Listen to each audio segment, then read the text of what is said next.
ሰማይ ነው። እሺ እፎይ ስንት ጊዜ ነው ጥሪ ያደረገ? እፎይ ስንት ጊዜ ነው ጥሪ ያደረገ? ልድ አትወያይም ወንድ ከሆንክ እኛ እንኳን እናውቅም፣ ግን እሱ ስንቴ ነው ጥሪ ያደረገልህ? እሺ አሁን ልናገር ታዳምጠኛለህ?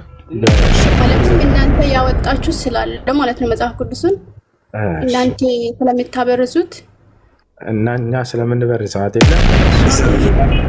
እሺ ክርስቲያን አለ ከመካከላችሁ?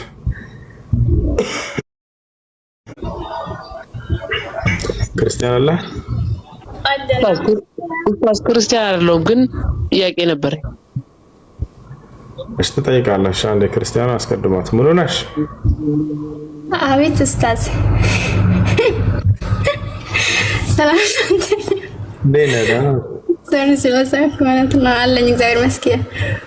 የትኛው እግዚአብሔር ነው የሚመሰገነው? አብ ነው? ወልድ ነው? መንፈስ ቅዱስ ነው? አወል መንፈስ ቅዱስ ነው። እኔ የሚያምነው አብ በሶስት በኩል ተገልጧል። ኦኬ እሱን ትጠይቅ አይደለም። እኔ ጥያቄ ልጠይቅ ነው እንጂ የመጣሁት እንትን አይደለም። እኔ አወል መንፈስ ቅዱስ አብ በሶስት በኩል ተገልጧል ያልሽው ወይስ ወልድ ነው የተገለጠው በስጋ? አዎ በመለኮት አብ ነው የተገለጠው። አብ ወልድ መንፈስ ቅዱስ አብ በሶስት በኩል ተገልጧል እኮ ነው ያልሽው። ታራረግቲ ማለትም እኛ እግዚአብሔር የምንለው ራሱን በሶስት በኩል ገልጧል ነው የምለው። ኦኬ እኔ ወደ ጥያቄ ልሂድ። ተረጋግ እንጂ ቀስ በይ። አብ ተገልጧል ያልሽው በሶስት በኩል ተገልጧል አብ አልሽ። አብ ነው የመጣው ወደ ሰው ዘር ወደዚህ ዓለም ወይስ ወልድ ነው ያወጣው? ማለት ጥያቄ ካልገባኝም ስንት አምላክ ነው የምታመልክ? አንድ አምላክ። እሺ አንድ አምላክ ሞቷል ለሰው ልጆች ወንጀል ኃጢአት ሆኖ?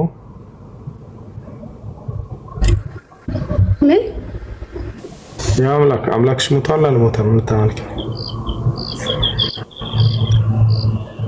አልኩት እኮ አንድ አምላክ በሶስት በኩል ተገልጧል ነው አልኩት።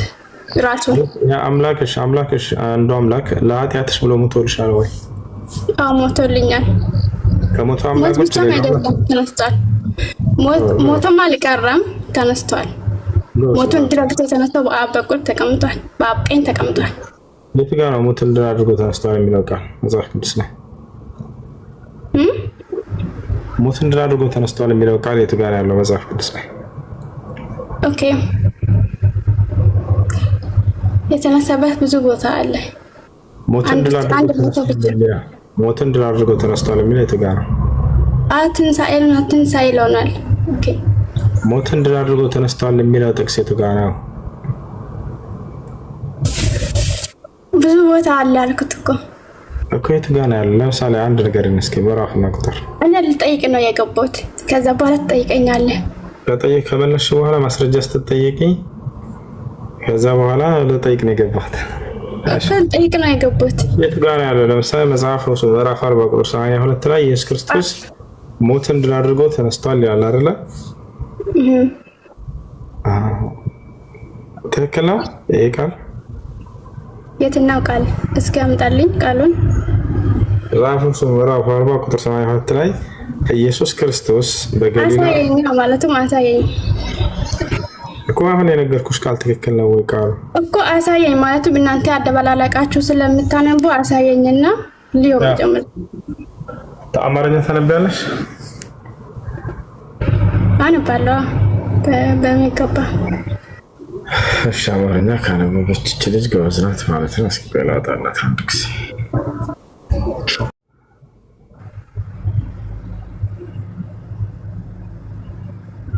ምን ትላለች እቺ? ባይ የትኛው ቃል ነው? የት ጋር ነው? ይሄ መጀመሪያ ማለት አንብቢውና ተርጉሚው እስኪ። አንደኛው ነው ሁለተኛው? አንደኛው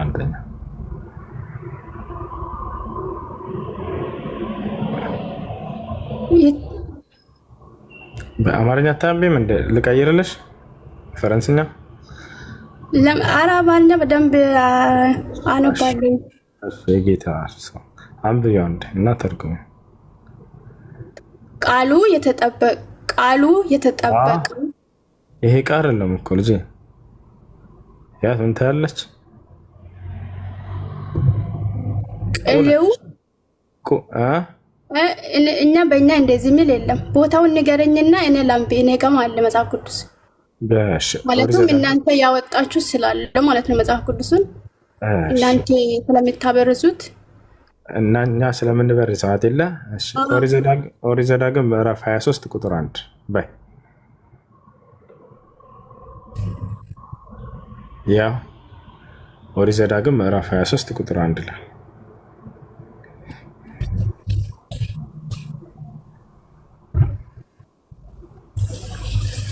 አንቺ ጋር ያለን አብረን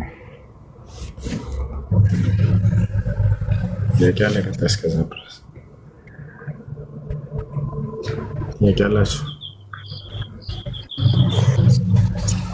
ሰላም አለይኩም ወራህመቱላሂ ወበረካቱ። ሰላም ዘዳግም ስንት ነው አልከኝ? ዘዳግም ምዕራፍ 23 ቁጥር 1 ጥያቄሽ ምንድን ነው? ኦኬ የኔ ጥያቄ እኔ ሺያ ቤት ነው የሚሰራው። እጣን ምናምን አጭሽ ትለኛለች። ሳጨስ ማለት ነው የሆነ ነገር በፌስታል ቋጥራ ምናምን ትሰጠኛለች። ከዛን ወደ ውጭ ምናምን ጣይ ትለኛለች። እሱን ወደ ውጭ አውጥቼ ጥላለሁ። የሆነ ነገር የሰውን ስም በአረብኛ ከትባ ማለት ነው ጽፋ እጣን ውስጥ ጨምሪና አቃጤ ትለኛለች። እሱን አቃጥላለሁ። ያኔ ይሄ ያራም ነው ወይስ ሐላል? ይሄ ጥንቆላ አይነት ነው። አዎ ጫው ምናምን ደግሞ አልጋ ስር ትደፋለች። እዛም 2 ቀን ምናምን ሲያድር ማለት ነው ጥረጌ ትለኛለች። ይሁኔ እንደ ጥቁር አስሙድ ምናምን ይሁኔ በቃ ያኔ ዴና ነገር አትሰራም። እሱን ፈርቼ ነው። የጥንቆላ አይነት ነው። አትስሪ እንዲህ አይነት ቦታ ላይ። ለዚህ ነው ሺዓ ቦታዎች አትስሩ እንዳለ ስራቸው ሁሉ ከእስላም ጋር የሚጣጣ ነው። ለዚያ ነገር ላይ ደግሞ ያስገድዷቸዋል፣ ጫና ያደርጉባቸዋል። ስለዚህ ያኔ አሁን ብሩ ያኔ ከሰራ ያኔ እንትና ሐራም ነው ወይስ እንዴት ነው? ሌላ ቦታ ስር ያው ሐራም ነው። ምክንያቱም ሽርክ ነው እየሰራሽ ያለሽ። እንዲህ አይነት ማነው የጥንቆላ አይነት ስራ ላይ በዚህ እያገሻት ነው።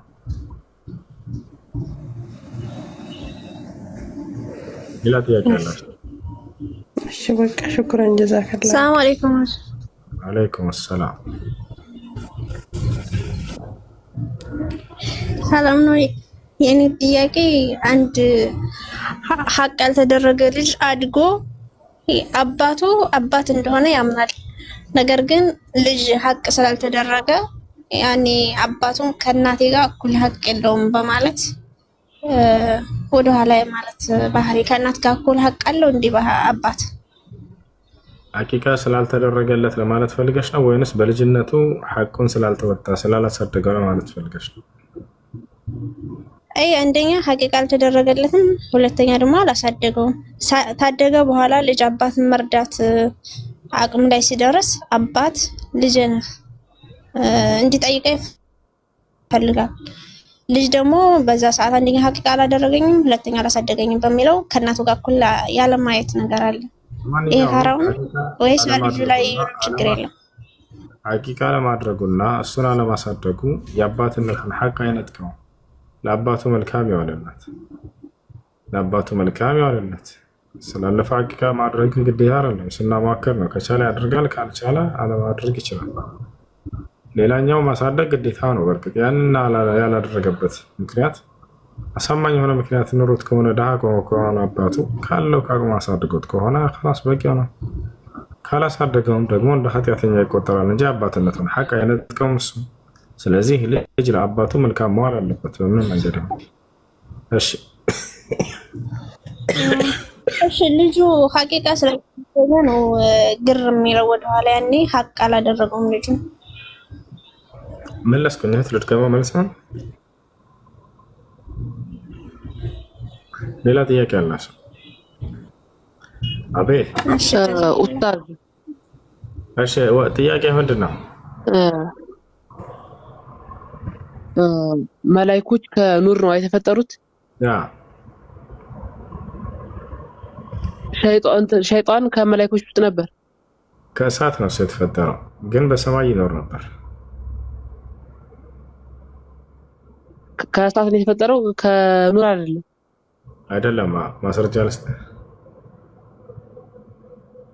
አይ ችግር የለም። ከእሳት እንትንስ خلقتني من نار ለሞተ ሰው ቁርአን መቅራት። እሺ ለሞተ ሰው ቁርአን መቅራት አልተደነገገም። ነብዩ ሰለላሁ ዐለይሂ ወሰለም በሐዲስ ላይ ለሞተ ሰው ቁርአን ቅሩ አላሉም። ለሞተ ሰው ግን 5 አይነት ስራዎች መስራት እንደሚቻል ተናግረዋል። አንደኛ ዱዓ ማድረግ፣ ሁለተኛ እስትግፋር ማድረግ፣ ሶስተኛ ሰደቃ ማድረግ፣ አራተኛ ሐጅ ማድረግ፣ አምስተኛ ዑምራ ማድረግ።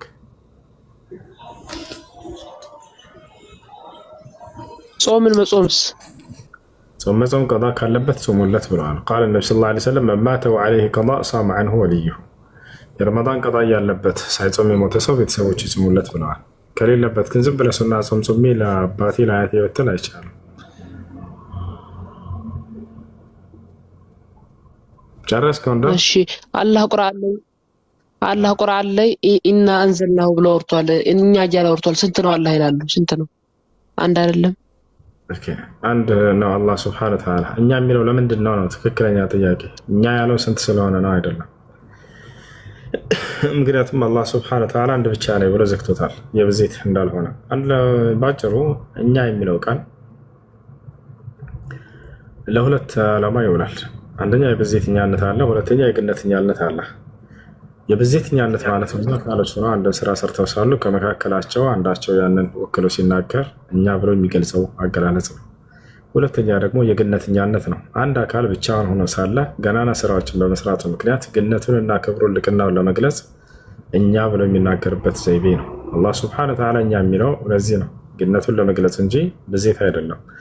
ብዜት እንዳልሆነ በምን መረዳት እንችላለን ከተባለ በብዜት ደረጃ አንድ ብቻ ነው ብሎ ዘግቶታል። አላህ ምን ይላል በቁርአን ላይ? ቁል ሁወ አላሁ አሐድ፣ በል እርሱ አላህ አንድ ነው ይላል። ወኢላሁኩም ኢላሁ ዋሒድ ላ ኢላሃ ኢላ ሁወ አርረሕማኑ ረሒም ይላል በሱረቱል በቀራ ላይ። እኔ አምላካቸው አላህ አንድ ብቻ ነኝ፣ ከእኔ በስተቀር ሌላ ማንም አምላክ የለም፣ እኔም የአዛኞች ሁሉ አዛኝ ነኝ እያለ ይናገራል። እሺ ሁለት ሊሆን ይችላል ወይ ብለን እንዳናነሳ ሁለትንም አንስቶ ተቃውሞታል። እኔ ሁለት አይደለሁም ብሏል። ሶስትንም ነው እንዳንል ሶስትንም አንስቶ ሶስት አይደለሁም ብሎ ዘግቶታል። ማስረጃ በሱረቱ ነሕል ላይ አላህ ሲናገር ወቃለ አላሁ ላ ተተኺዙ ኢላሀይን ኢስነይን ኢነማ ሁወ ኢላሁ ዋሒድ ይላል። ሁለት አድርጋችሁ አትያዙኝ እኔ አንድ ብቻ ነኝና አለ። ሶስት ለሚለውም ወላ ተቁሉ ሰላሳ ኢንተሁ ኸይረን ለኩም ኢነማ አላሁ ኢላሁ ዋሒድ ይላል። ሶስት አትበሉኝ ከዚህ ንግግር ተቆጠቡ እኔ አንድ ብቻ ነኝና አለ። ስለዚህ አላህ ሱብሓነሁ ወተዓላ ብቸኛ የሆነ አምላክ ነው፣ አንድ ብቻ ነው ብሎ ገልጿል። ስለዚህ ግነቱን ለመግለጽ እንጂ ብዜቱን ለመግለጽ አይደለም። እሺ ስለ ቢድዓተል ሐሰና ይላሉ። ቢድዓተል ሐሰና የሚባል በሸሪዓ ውስጥ አለ ወይ? የለም። ነቢያችን ሰለላሁ ዐለይሂ ወሰለም ቢድዓ ሁሉ ጥመት ነው ያሉት። ጥሩ ቢድዓ አለ አላሉ።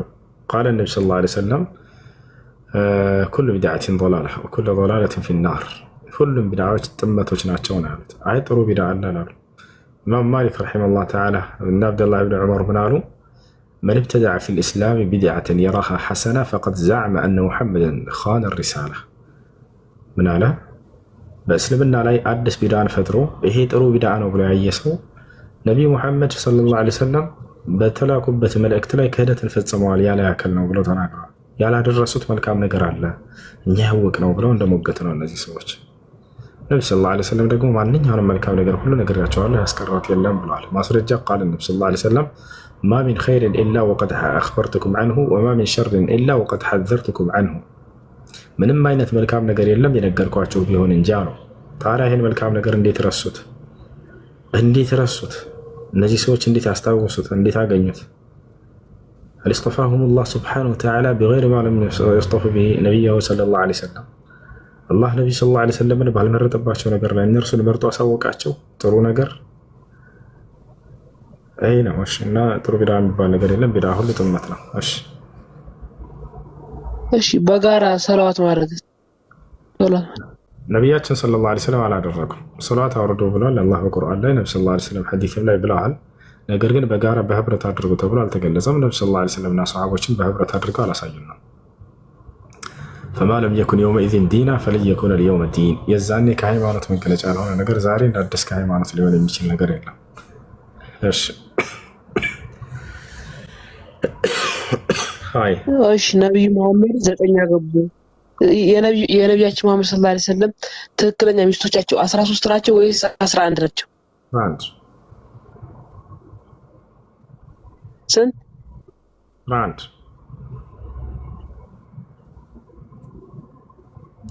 ሌላ ጥያቄ አለ? አቤል ሰላም፣ እንዴት ነህ?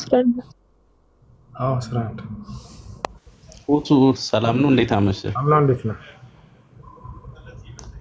እሺ።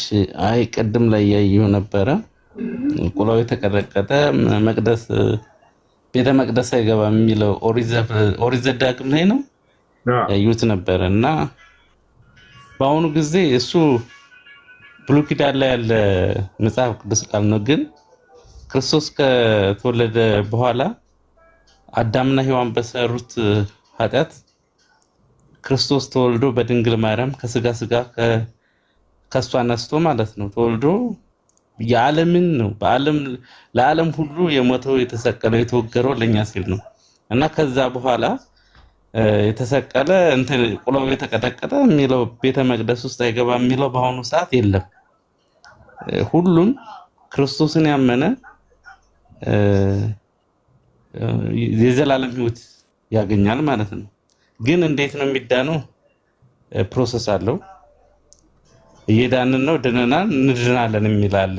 አንተ ክርስቲያን ስለሆነ መንግስተ ሰማያትን አትወርስም።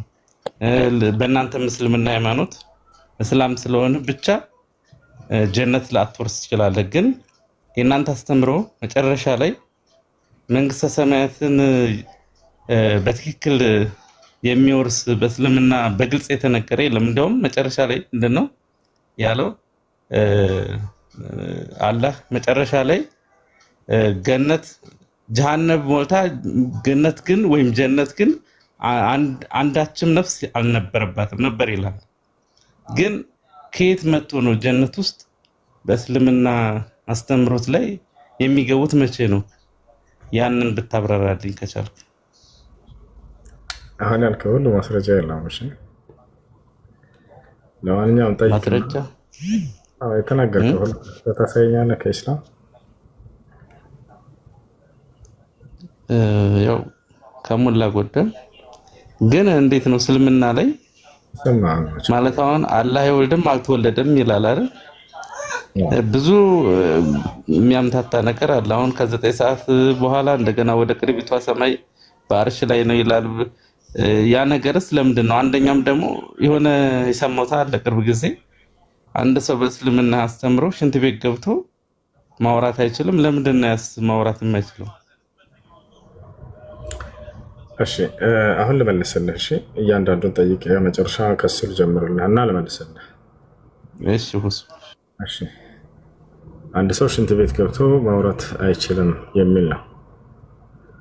አንደኛ ወደ ሽንት ቤት በምንገባ ጊዜ ዚክር እንላለን፣ የታወቀ ነው። እሱ ነብዩ ሰለላሁ ዐለይሂ ወሰለም ሐዲስ ላይ ምን አሉ? ኢዛ ደኸለ አሐዱኩም አልኸላ ፈልየቁል አላሁመ ኢኒ አዑዙ ቢከ ሚነል ኹቡሲ ወልኸባኢስ። አንዳችሁ ወደ ሽንት ቤት በሚገባ ጊዜ አምላክ ያላህ ሆይ ከወንድ ሰይጣንና ከሴት ሰይጣን ተንኮል በአንተ እጠበቃለሁ ይበል አሉ። ስለዚህ እንላለን።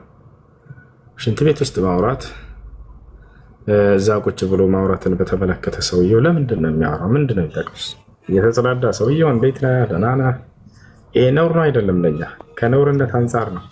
እና ሐራምና መክሩህ የሚባል ነገር አለ። እሺ ወገናችን ሐራም ነው ወይ? ላ ሐራም አልተባለም። ሐራም አይደለም። አለማውራት አይቻልም፣ ማውራት ትችላለህ። ግን መክሩህ የሚባል ነገር ነው ያለው። መክሩህ ማለት የተጠላ ማለት ነው። እሺ የተጠላ ነው፣ አስቀያሚ ነው፣ ክፉ ነገር ነው። ሰውየው ግን ቢያወራ ወንጀለኛ ይሆናል ወይ? ላ ወንጀለኛ የሚሆነው ሐራም ቢሆን ነው። እኛ እንደ ኢስላም 5 የሸሪዓ ህግጋቶች አሉ። ሐራም፣ ሐላል፣ መክሩህ፣ ሙባህ፣ ሙስተሐብ የሚባል ነገር አለ። እዚያ ቦታ ላይ ማውራት አጸያፊ ነው፣ ክፉ ነገር ነው ከሚል አንጻር እንጂ ሐራም ነው አይደለም። መክሩህ ከሚባለው ደረጃ ነው እሱ። አልከላም ፊል ሐማም መክሩህ እና ይህ የተጠላ ነው እንጂ ሐራም አይደለም። ነገር ግን የአንተ አምላክ መጽሐፍ ቅዱስ ላይ እግዚአብሔር ካካ በሚካካበት ቦታ እንደማይገኝ ታውቃለህ። ድርሻ ልብዛ እኔ አልመጣም እዛ ካለ ብሎ ይናገራል። ለምን? እርኩስ ያለበት ቦታ እኔ አልመጣም። ልባርክህ ከፈለክ አለ አቤል፣ ልባርክህ ከፈለክ ወደ እየሰማሁ ነው። አዎ መጸዳጃ ቦታ በምትሄዱ ጊዜ ይላል እግዚአብሔር ክርስቲያኖችን ሲያዛቸው መጸዳጃ ክርስቶስ ችግር የለም ማስረጃ ታሳይኛለሽ። አሳያለሁ። ለመጽዳዳት በምትሄዱ ጊዜ መቆፈሪያ ተሸክመህ ሂድ አለ። ወደ እርሻ ማለት ነው። መቆፈሪያ ይዛችሁ ትሄዳላችሁ። ከዚያ በኋላ ያንን ተቆፍሩና ካካችሁን እዛ አይነ ምድራችሁን ትካካላችሁ አለ። ከካካችሁን በኋላ ጥሎ መሄድ አይቻልም። ክደኑት፣ ድፈኑት አለ። እንደ ድመት ማለት ነው። ደፍናችሁ ካልሆነ በስተቀር ይሄን ካላደረግ እኔ ከዚያ ቦታ ላይ አልገኘም፣ ልባርክህ አልመጣም። ክፉ ነገር ካለ እኔ እንደመጣ ከፈለክ ያንን ድፈኑ አለ። ሽንት ቤት አይገኝም ሲጀምር እኮ አምላካቸው አይመጣም እኮ እዛ። እኛ ግን እንደዛ እንላለን ወይ? ለሁሉ ቦታ ላይ አላህ ሱብሓነሁ ወተዓላ ያውቀዋል። ከእርሱ እይታ እና እንትን የሚሰውር ነገር የለም። ነገር ግን አምላክህ አይደለም እዚያ ቦታ ላይ እሱን ማውሳት ምናምን ተውና ካካ ካለ በዚያ ቦታ ላይ ድፈኑ፣ ካልሆነ እዚያ ቦታ ላይ እኔ ድርሻለን አልመጣም ማለት ማስረጃ ያሳይሽ። ሰው ሽንት ቤት ሆነን ካላወራን አልኩ እና ኢየሱስ እንዳያስኬዳል አንድ ይላል ኦሪት ዘዳግም ያሳይ ከላይ ያለው እየሰማሁ ነው። እኔ ሽንት ቤት ሆኖ በእስልምና ሆነ በክርስትና አስተምሮ ማውራቱን አልደግፍም። እስኪ አንዴ በሁሉም ቦታ ግን እግዚአብሔር አለ ብዬ አምናለሁ። በሁሉም ቦታ አለ ወደሚለው እንመጣለን። እሺ አንዴ መረጋጋት እሺ አንዴ ወይ አንዴ ምን ታድርግ ይጨርስ። ሰላም ነው። ምን ሰላም አለ? ኢየሱስ ክርስቶስ ሰላም እንደማምጣት ወጣ አይምሰላችሁ ሰይፍን እንጂ እያለ ለምን ታወርዳላችሁ? ተረጋጉ እንጂ አታወርዷቸው። በተራ ይሁን ብቻ ነው፣ ሌላ ነገር አይደለም። ያና ተመልከት፣ እዚህ ጋር ይታያል። ኦሪት ዘዳግም ይታያል።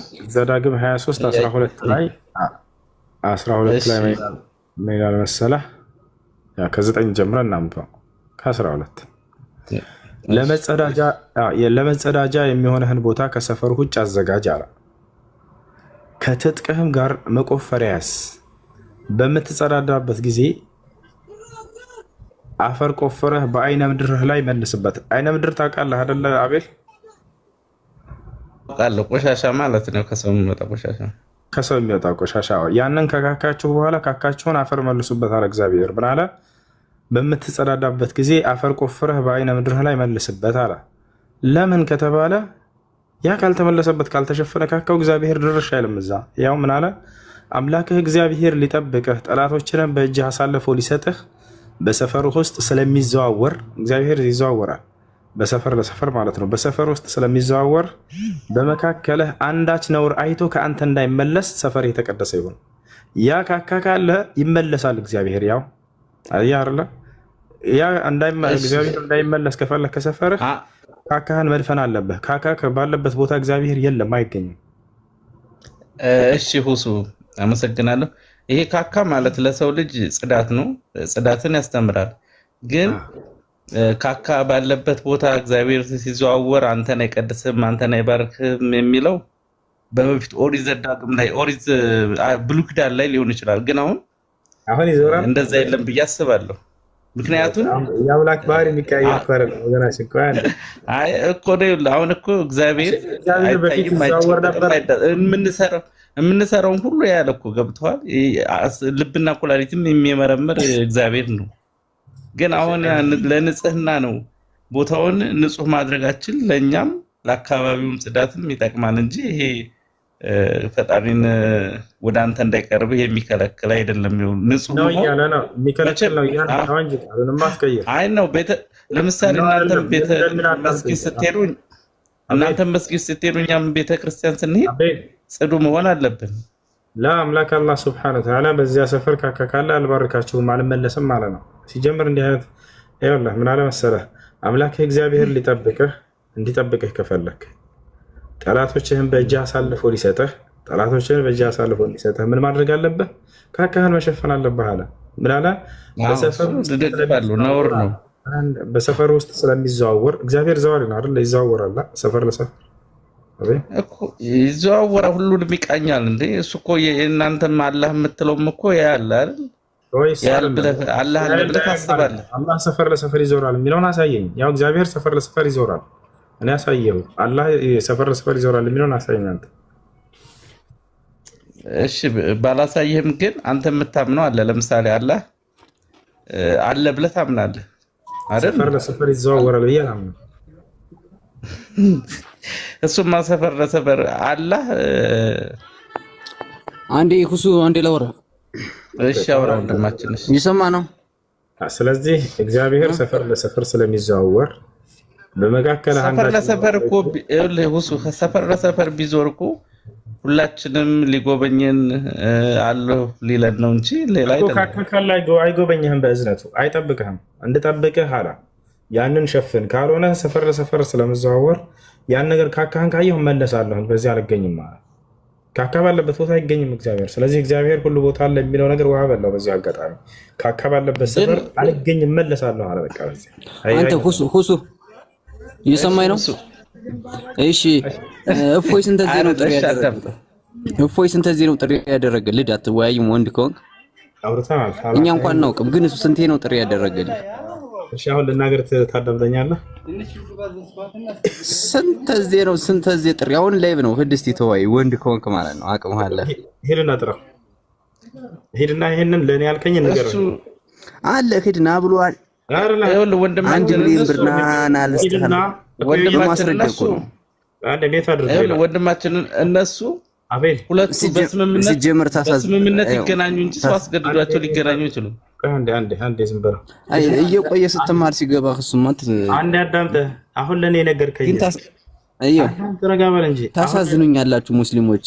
አምላክ እንትን ሳታውቅ በመጀመር ሂድና ለኔ ነገርከኝን ለሱ ነገር ወንድ ከሆንክ ከዚያ በኋላ ስንቴ ነው የጠበቀ? ስንቴ ዝም ብለህ ያለ መረጃ በውሸት የምትቀደድ አንተ። ሰዎቹ ግን ገብቷቸዋል እየተመለሱ ነው። አንተ ግን በውሸት አትቀደድሽ። እንደው ወይ በመረጃው አውራ ምን አታድርጉት። ማን አድርጎ አላችሁ? ያውራ ዝም ብዬ ነው አውቄ ነው ዝም ያልኩት። ቅጥል ብላችኋል አይደል? እየመጣችሁ አውሩ። ተደብቃ ያዳምጣል እሱ እንደናንተ እኔ ጋር ገብቶ መልስ ከመስጠት ይልቅ ሪከርድ እየሰራ ቆይ አንዴ ምን አድርገ ታርጉ አታወርዱ ከዛ ተወያዩ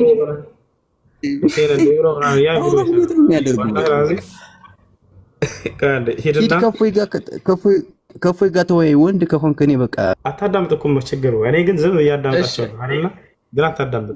እሺ ሁሱ አንድ ጥያቄ ልጠይቅህ። ሁሱ እያዳመጥከኝ ነው? አንድ ጥያቄ ዝም አትለው። ወንድ ልጅ አይደል? እየሰማኸኝ ነው? ምን አድርገህ እሺ አትሰማም እንዴ? እዚህ ያላችሁ ብዙ ክርስቲያኖች ከታች አላ ከኔ ጋር አላወሩም ይላል ይሄ ሰውዬ። ምን አድርገህ አንቺ አትሰሚም እንዴ? ፈታል ከኔ ጋር አውርተናል። ከዚህ ሄዳችሁ ቪዲዮን ማየት ይችላሉ ነው ክርስቲያኖች ከኔ ጋር ከዚህ በፊት አውርተዋል። እንዳላወራ አድርጎ ይሸውዳቸዋል። ሄዱና በሆስት ያወራነውን ሄዳችሁ ማየት ትችላላችሁ። አወራ ማስረጃ አምጣልኩት አውጣና አሳየን ማስረጃ አልኩት። ለተናገረው ንግግር ማስረጃ ማሳየት አልቻለም። ወጣቻን ከአማኑኤል እንደወጣ አብደ ጮሆ ነው የሄደው። ክፈትና አሳየን ብቻ ነበር ያልኩት። ወላሂ ላዚም አስታውሳለሁ። የምትፈልገውን ደቂቃ ወስደህ አንተ ብቻ ለተናገርከው ማስረጃ አውጣልኩት። አይሻን ግንኙነት አድርጓታል መሐመድ ብሎ ማለት ነው።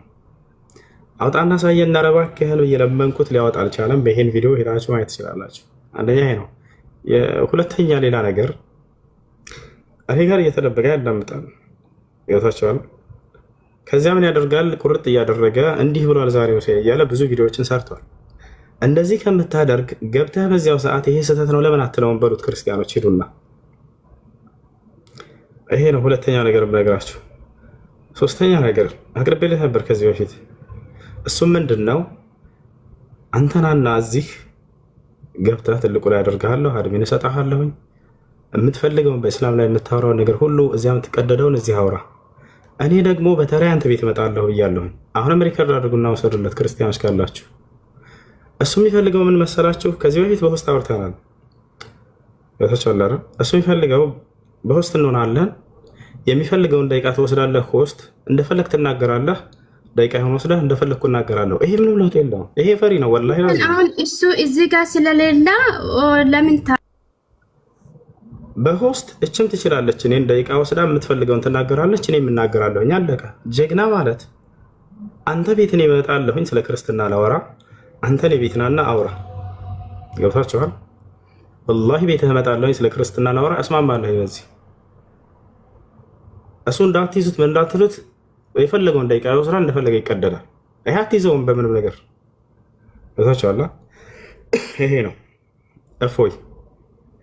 ከዚህ በፊት ይሄን ነገር ያለውን እቤትህ እኔ ወይ መጀመሪያ እመጣለሁ፣ ችግር የለውም። ስለ ክርስትና እናወራለን። በቀጣይ እኔ ቤት ትመጣለህ፣ ስለ እስልምና እዛ የምትቀደደውን እዚህ ታወራለህ፣ እያንዳንዱን ማለት ነው።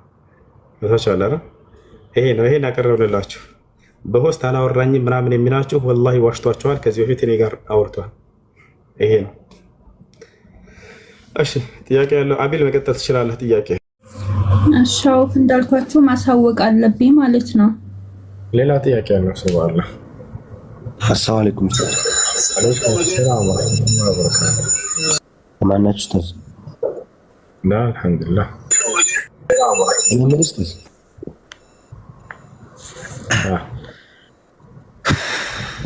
አዲስ አፕሊኬሽን የመጣል ቴሌ እንትን ምን ነው ዳታው ያለ ብር ነው። አዛይንን አብርተው ቪፒኤን አብርተው ይሰራል።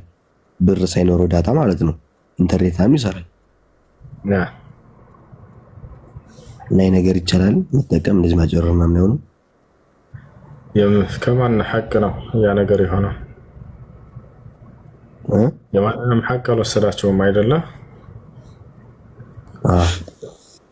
ችግር የለም። በስኮ በነፃ ኢንተርኔት የምትጠቀም ችግር የለውም። የሰው ሐቅ የሰው ዋይፋይ ወይንም የሰው ንብረት ያለ ፈቃዱ ተጠቀሙ ነው ሐራም ሊሆንባችሁ። እሺ እንደዚህ አድርገው ለምሳሌ ሆስት ቦት ሰዎች እንደዚህ ያደርጉ ብር መቀበልስ? ለምሳሌ ሰዎችን ሆስት ቦት ምናምን ያበራና የነን ሰው ከዛ በኋላ እነዛ ደግሞ ይጋራና ብር እየከፈሉ አላ እንደዚህ አድርጉ ቢጠቀምስ ይቻላል? የሰው ንብረት እስካልሆነ ድረስ አንተ ባገኘው ፈጠራ ምክንያት ሌሎችን አስጠቀመህ ገንዘብ ብትጠቀም ችግር የለም። እሺ ጀዛከላህ ኡስታዝ።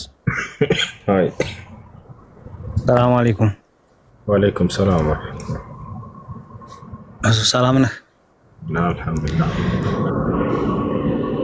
ጥያቄ ነበረኝ። እሺ ለማግባት ፈልጌ ነበር ማለት ነው። እሺ በሰብ ጠይቀን ከበሰብ ጋር ፍቃድ ያጣን። አሁን እንዴት ነው ኒካህ ማሰር ማችለው? ቤተሰብ ያልፈቀደበት ሲያበቁ ቤተሰብ ያልፈቀደበት ምክንያት ያው አይሆንሽም ምናምን መሰለኝ። ያው ታውቃለህ ሰው ነገረኛ ነው። እንግዲህ ሰው ድሮ በሰራው ስራ ስህተት እስካሁን ድረስ አለና ነው የሚሉት የሀገር ሰው እንደዚህ ነው የሚያስበውና ይሄ ነው እሺ ብለው ሲያበቁ እንደገና ሀሳባቸውን አስቀየራቸው በነገረኛው ብዛት ማለት ነው። አሁን ደግሞ እኔ ቃል ገብቻለሁኝ ሀሳቤን አልቀይርም አለቻቸው እኮ። ምክንያቱ ምን ነበር? እምቢ ያሉበት ምክንያት በግልጽ ተናገረው። እንደምን ተመለሰ? ምክንያት ምንም ነገር የለውም። ያው አይሆንሽም አይሆንሽም ነው፣ ሌላ ምክንያት የለውም እኮ። አይሆንሽም ያሉበት ምክንያት የለም። ዝም ብለው ከሜዳ ተነስተው ነው አይሆንሽም ያሉት። ያው ሌላ ሰው ስለሚወዳት ያ ሰው ሄዶ እነሱ ጋር ይቀራረባልና እንደዚህ ነው እኔ ማገባት እኔ እንዲያረጋታለሁ እኔ እንዲዛ ታረጋታለሁ እሱ እንዲያገብታ እንደዚህ ትላለች። ያው ነገር ስለተሰራላቸው እንደገና እሺ ብለው ሲያበቁ ሀሳባቸውን ቀየሩ። እሱን አይሆንሽም ይሄኛውን አግቢ ባሏት። እሱ ልጅቱ ደግሞ መርጠው እኔ ነኝ እንጂ የማውቀው እናንተ አይደላችሁም። እኔ ወደድኩን ከዳራችሁ ዳሩኝ፣ ካልዳራችሁ እኔ ራሴን አውቃለሁ አለቻቸው። አሁን ሄዲና ጠይቃ ምናምን ስላላችሁ ነው አንተ ጋር መጥቼ ጠየቅኩ። እሺ እንዳልከው ከሆነ አንተ ተስማምተው እሺ ብለው ሊሰጡህ ምንም ችግር ሳያገኙብህ ተስማምተው ከዛ እንደገና የሆነ ሰው ጣልቃ ገብቶ መጥቶ ስለጠየቃቸው ከሆነ ያፈረሱት ይሄ ሐቅ የላቸውም ቤተሰቦች ይሄን የማድረግ። ያም ሰው ጣልቃ የገባው ሰው ከእስላም ጋር ተጋጭቷል። ነቢያችን ሰለላሁ ዐለይሂ ወሰለም ላ የኽጡብ አሐዱኩም ዐላ ኹጥበት አኺህ አሉ። አንዳችሁ በወንድሙ እጮኛ ላይ ሌላን ሂዶ እንዳያጭ ተከልክሏል። ሐራም ነው፣ ክልክል ነው። እና ወላሂ ልዩ ከኔ ቀረብላል ከነሱ ጋር እኔ ትንሽ ራቅላለሁኝ። በጣም ብዙ ነገር ብሏቸው የሌለብኝን ነገር በቃ ብዙ ነገር እንዲህ ያደርጋል፣ እንደዚህ ይሰራል፣ እንደዚህ ነው ልጁ መጥፎ ነው። በቃ ገብታ ታለቅሳለች።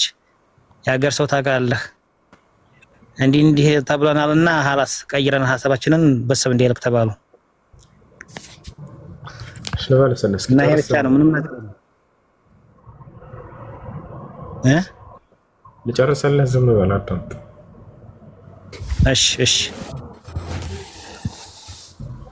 እሺ እና ምንድነው አንድ ሰው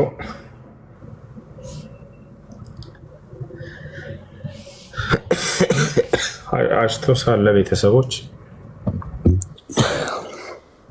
ለሌላ ሰው አሳልፈው ቢሰጡ ያለምንም አሳማኝ ባልሆነ ምክንያት አንተ እንዳልከው ከሆነ ይሄን ማድረግ አይፈቀድላቸውም። ይሄን ቢያደርጉ ቤተሰብ አንድሮም ካለ ሸሪዓ ፍርድ ቤት ኒካ ማሰር ይቻላል። ሸሪዓ ፍርድ ቤት እንዲካሉ በአካባቢያቸው ኒካ በማሰር የሚገኝ የሚታወቅ የሆነ ቃዲ እሱ ኒካ ያስራል። ይሄ ነው መንገድ ወንድ ከሌለ የመስጂድ ኢማም ማሰር ይችላል።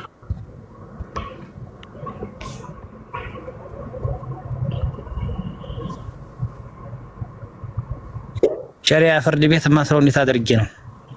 ሄደህ ሸሪዓ ፍርድ ቤት ተናግራቸዋለህ። ኒካ ለማሰር ፈልጌ ነው ትላቸዋለህ። 2 ሻሂዶችን ምስክሮችን ይዘህ ትሄዳለህ። ከዚያ በኋላ ሚስትህ ለሸሪዓ ፍርድ ቤቱ ቃዲ ውክልና ትሰጠዋለች። የሸሪዓ ፍርድ ቤቱ ቃዲ ኒካ ያስርልሃል።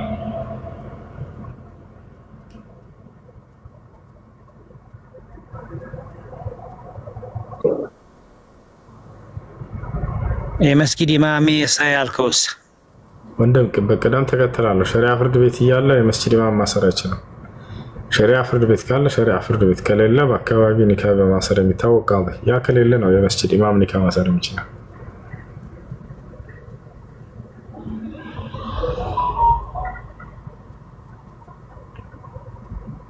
ሌላ ጥያቄ ያለው ሰው አለ? እሺ አመሰግናለሁ። አሰላሙ አለይኩም ሁሱ። ወአለይኩም ሰላም። ሰላም ነው?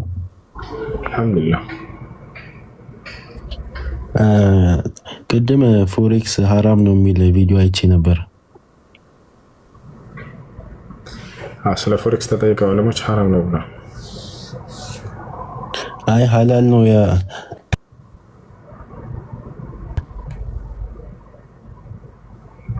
ልጆች ለምን ታባት አድርጉ?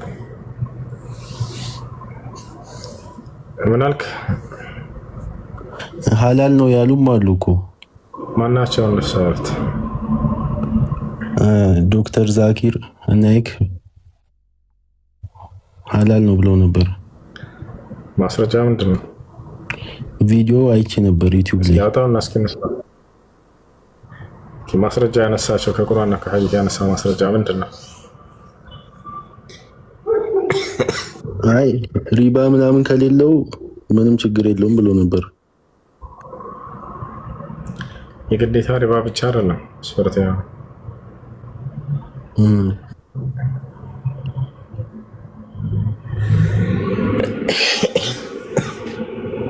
እሱ ነው መስም ብቻ ነው ያነሳው ማስረጃ ወይስ ከቁርአንና ከሐዲስ ያነሳ ነገር አለ? ወይም ማምጣውና ይዘውና እንሻለን ከሌለ ዑለሞች ምን እንዳሉ ላንብብልህ አንድ ጊዜ ማየት ፈልገህ። እሺ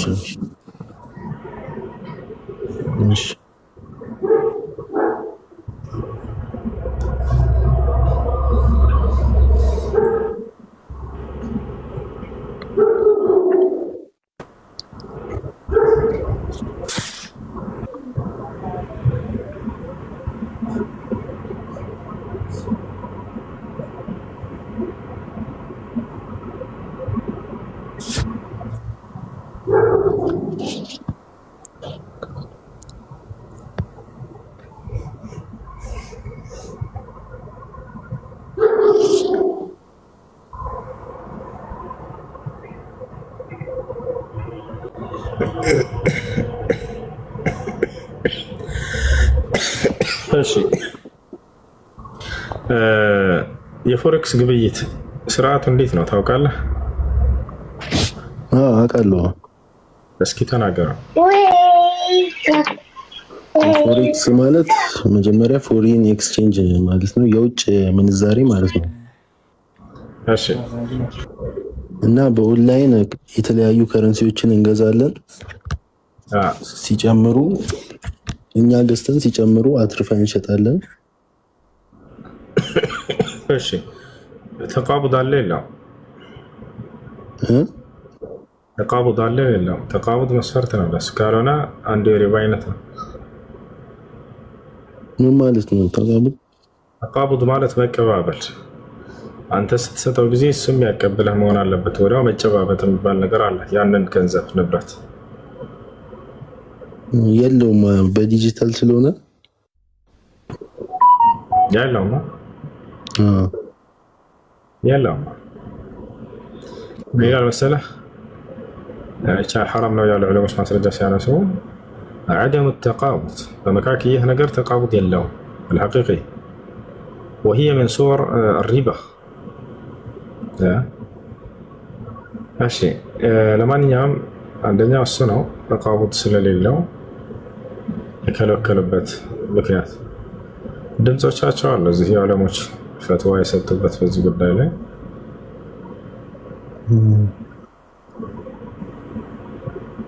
የጽሁፎችን እናንብባቸው እስኪ እኛ ምንድነው መመልከታ عليكم ورحمة الله وبركاته. وعليكم السلام الشيخ مصطفى تفضل. عايز اسال والناس بسؤال يا شيخ مصطفى مجال الفوركس البورصه العالميه حلال ولا حرام؟ الفوركس لا يجوز مجال البورصه العالميه لا يجوز ان تتعامل في الفوركس ولا يجوز بيع العمله الا يدا بيد ها وها ولا يجوز بيع الذهب الا يدا بيد ها وها والفوركس تتضمن التأجيل وعدم التقابض. تمام يعني حرام. ابتعد نعم. حرام ماشي شيء. سامع؟ من على حرام هذا عشان ما يفكر مجمر عندكم التقابض የሚባል ነገር መከሰት አለበት ያ ነገር የለውም እያለ ነው ሸኹ لأنه يحصل بعدم التقابض وهذا حرام وهذا صور من صور الربا. نبياتنا صلى الله عليه وسلم الذهب بالذهب الفضة بالفضة يدا بيد እያሉ ተናግረዋል። እጅ በእጅ መቀባበል አለባቸው እነዚህን ግብይቶች ስታደርጉ ብለው ተናግረዋል። ይሄን ያሳሽ ሌላ ጥያቄ አለ ሰው? ماشي شكرا. مرحبا. السلام عليكم أستاذ. وعليكم السلام ورحمة الله. እንዴት ነህ أستاذ? لا يرحم. እሷን ጥያቄ ነበረኝ አገር ቤት ያክስቴ ልጅ ማለት ነው ስራ ይሰራ ነበር የሆነ መዳበራ ምናምን ያከፋፍል ነበር ማለት ነው ማከፋፈያ ይሰራ ነበር አጋጣሚ የመንግስት ኢዳ ገባባት ማለት ነው ከዛ አሁን እኛ ደግሞ እዚህ ያለን ልጆች እንትን ብለን ልናወጣለት መንግስትን ኢዳ ለመክፈል ፈልገ ነበር ማለት ግን ልጁ ይቂማልም ሲጋራ ምናምን ይጠጣል አሉን ማለት ነው ልጁ ግን አሁን ታስሮ ነው ያለው ለሱ ማውጣት እንችላለን መርገፍ እንችላለን ማዋጫ ማለት ነው ወደ አላህ ተውበት እንዲያደርግ ንገሩትና ካለበት ችግር አስወጡት ዳግም ወደዛ ሐራም ስራ እንደማይገባ ቃል አስገቡት ተውበት እንዲያደርግ እሺ ሁለተኛ ጥያቄ ደግሞ አንድ ሰው ለምሳሌ ሲሰግድ ማለት ነው ቢያስተነስተው አልሐምዱሊላህ ይርሐመከ አላህ ማለት እንችላለን አይቻልም እሱ ግን ካስነጠሰው አልহামዱሊላህ ማለት ይችላል እየሰገደ አንድ ሰው ያስነጠሰው ድምፁን ዝቅ አድርጎ ለሌሎች ሳያሰማ አልহামዱሊላህ ማለት ይችላል ይርሐመከ አላህ ማለት ግን አይቻልም አልহামዱሊላህ ቢለው ያላህ ቃል ይርሐመከ አላህ ነው ከሰዎች ነው ስለዚህ አይሆንም ከላሙ الناس لا يصلح في الصلاه كما قال النبي صلى الله عليه وسلم እሺ ኡስታዝና ጀዛከላህ ኸይረን ሰው እሺ ኡስታዝ ትክክለኛ ስምህ ማን ነው ጠቅላላ እውቀት ነው ይላል ዘለቀ ዘበርጋ በላይነህ እሽቲያቅ ያለ ሰላ ሰላም አለይኩም ወሰላም ወራህመቱላሂ ወበረካቱሁ እንዴት ነህ ዳን አልহামዱሊላህ አልহামዱሊላህ ትንሽ አማርኛ ታንሰጥኛለች ትንሽ ልጠይቅ ፈልጌ ነበር ማሻ ሲሰግድ ማለት ነው በወሊድ ምክንያት ወገቤ ትንሽ የመርፌ የተወጋሁት ስጁድ መውረድ አልችልም። እሺ ቁጭ ብለሽ መስገድ ትችላለሽ። ወንበር ላይ ቁጭ ብለሽ መስገድ ይቻላል። ነቢያችን ሰለላሁ ዐለይሂ ወሰለም ሐዲስ ላይ صلي قائما فإن لم تستطع فقاعدا فإن لم تستطع فعلى جنب አሉ። ቆመህ ስገድ፣ ቆመህ መስገድ ካልቻልክ ቁጭ ብለህ ስገድ ብለዋል። ስለዚህ ቁጭ ብላችሁ መስገድ ትችላላችሁ። ቁጭ ብዬ ነው የምሰግደው። ቁጭ ብዬ ነው የምሰግደው።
ልጆች ታብለው አታደርጉ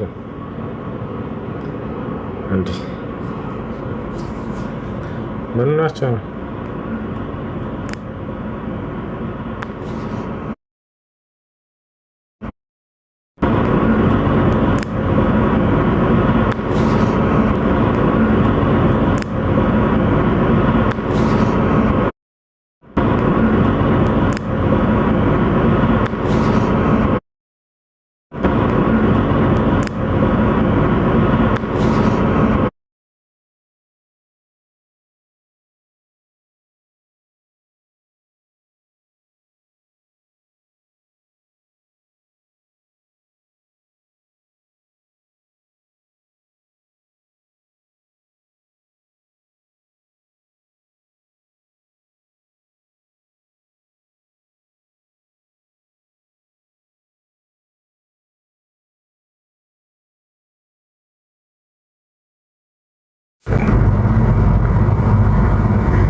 እስኪ ኔት ከሰራ ማነው ድምጼ ከተስተካከለ ቁርአን ንቅራ እስኪ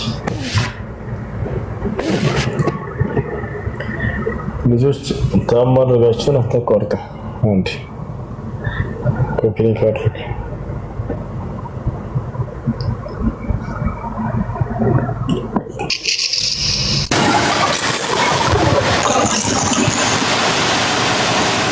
بسم الله الرحمن الرحيم الحمد لله رب العالمين الرحمن الرحيم مالك يوم الدين إياك نعبد وإياك نستعين اهدنا الصراط المستقيم صراط الذين أنعمت عليهم غير المغضوب عليهم ولا الضالين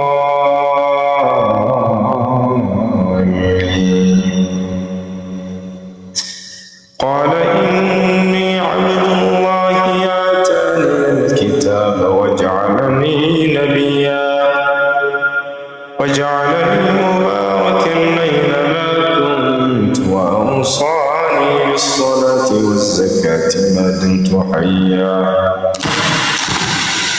وبرا بوالدتي ولم يجعلني جبارا شقيا والسلام علي يوم ولدت ويوم أموت ويوم أبعث حيا ذلك عيسى بن مريم قول الحق الذي فيه يمترون ما كان لله أن يتخذ من ولد سبحانه إذا قضى أمرا فإنما يقول له كن فيكون.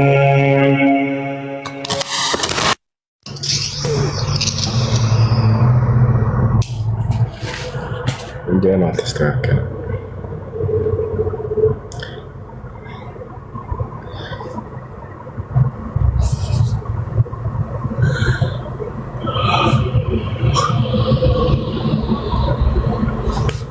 يا سلام.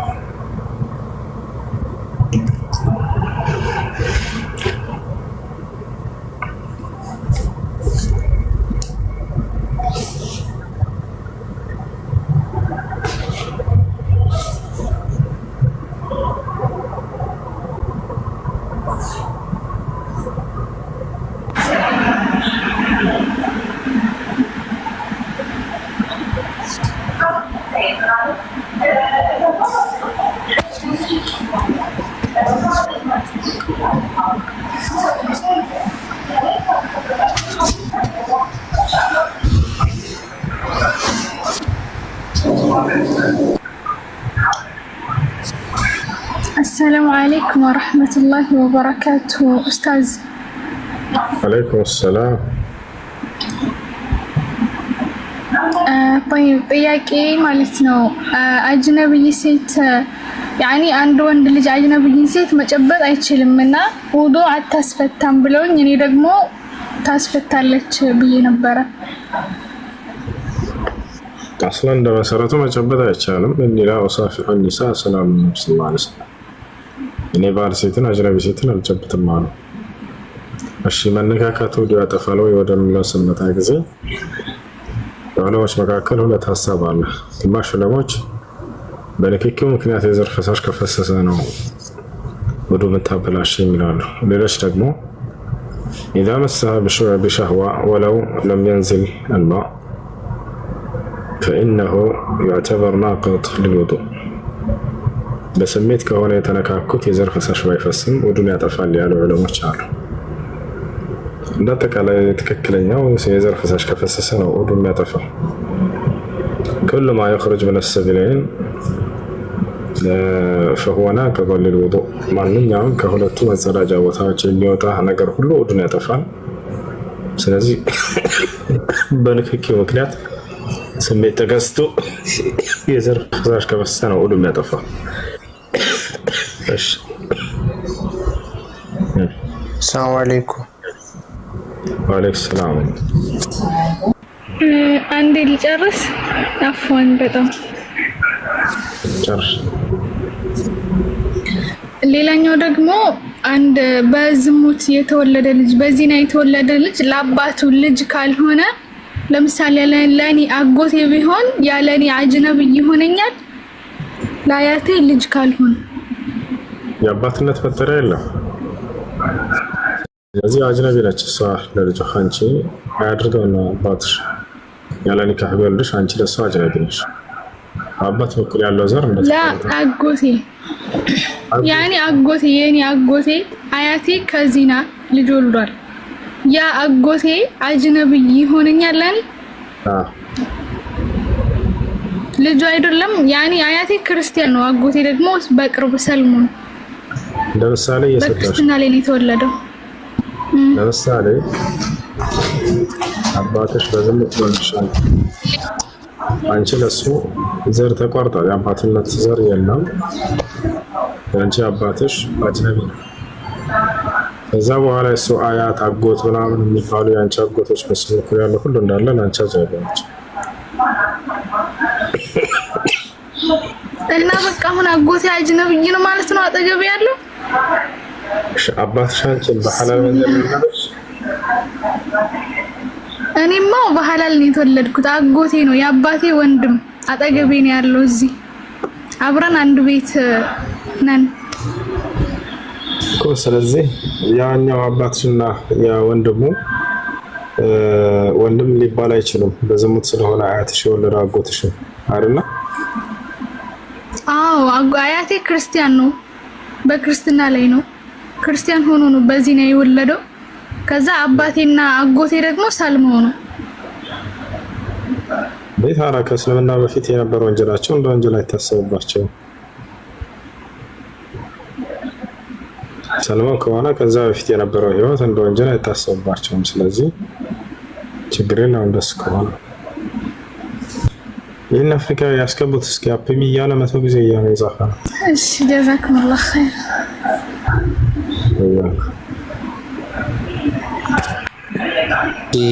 ሰላም አለይኩም።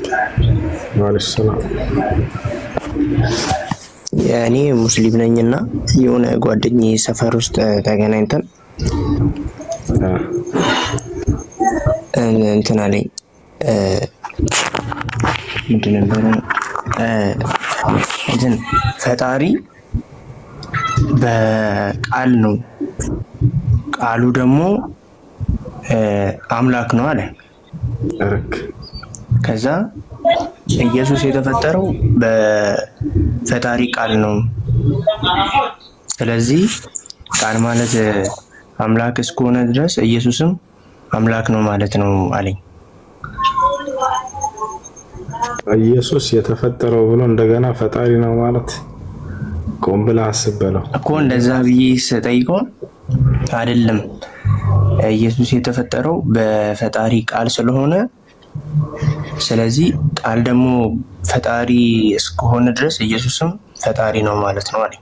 ሰማይና ምድር የተፈጠሩት በፈጣሪ ቃል ነው በለው። ስለዚህ እነሱም ፈጣሪ ናቸው ማለት ነው። ምክንያቱም በቃል ሰላም አለይኩም ወራህመቱላህ። ምክንያቱም እነሱ ራሱ በቃል ስለተፈጠሩ ማለት ነው። ሰላም አለይኩም ወራህመቱላሂ ወበረካቱ። እኮ ስለዚህ አሁን ኢየሱስ ፍጥረት ነው እንጂ እንትን አይሆንም ማለት ነው በሱ አባባል። ጀዛኩሙላህ። ይዛውና ዘይሽ ሁሴን ጋር እንሄድ በላሽ። ሰላም አለይኩም ወራህመቱላሂ ወበረካቱ። ኔጋ ይዛውና ይዛውና ኔጋ እሺ ከገባ ላይቭ I hope you are fine and I cannot understand your language.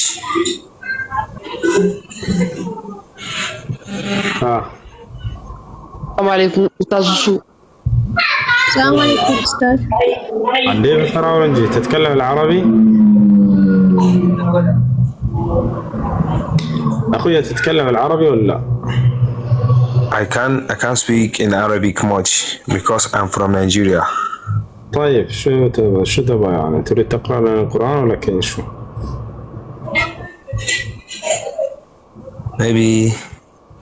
Maybe I can speak Hausa. I can speak English, so maybe you will understand.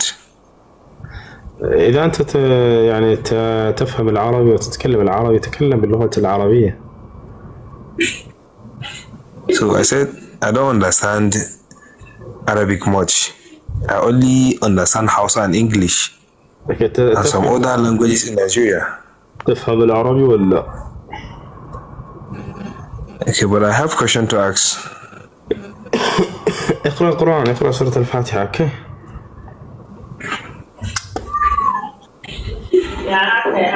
يلا سمعنا القرآن وانزل تحت. يلا اقرأ القرآن.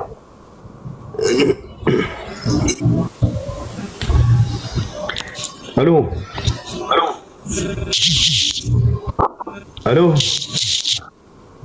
I can hear you. تفهم العربي ولا؟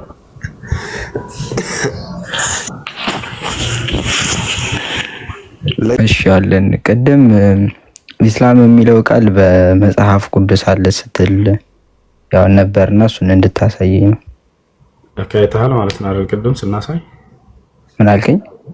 ያው የወጣን ቪዲዮ አይቻለሁ፣ እሱን አይቼ ነው የመጣሁት። ስላሳየን ቅድም አሁን እኔ ራሴ እየነገርኩሽ እንድታሳይ ላደርግሽ ነው። ክፈች። ያው ትልቁ ላይ ነው። አይኔ አልከፍትም። እንድታሳየኝ እኮ ነው የመጣሁት። እናቴ አሳየኝ እያልኩህ እንድታሳየኝ አደርግሃለሁ ማለት ነው። ወይ በራስ በእጅ ከፍተህ እንድታሳይ ዘንድ ቀደም እያልሽ ነበር። አይተሻል ቅድም አይደለ? አሁን አንተ ከፍተህ እንድታሳይ ላደርግህ ነው። ትልቁ ላይ ነህ። ክፈት ስልክህን። ያላ እሱ መልስ ካለልህ ልውጣ። እያረከኝ ነው። ባይዘው መልስ ነው። እንዴት አድርጎ ሚዩት መልስ ነው። ክፈት። ትልቁ ላይ ነህ። ወደ ታብዛ እኔ እኮ ግራ ገባኝ። ክፈትልኛ። ወጣ ፖለቲካል ሰሪ አንቺ እኔ ጋር እንደዚህ እንትና አትሞክሩ። ሁሴን እኔ ልጨርስና ልውረድ። ለሌት ነው። እሺ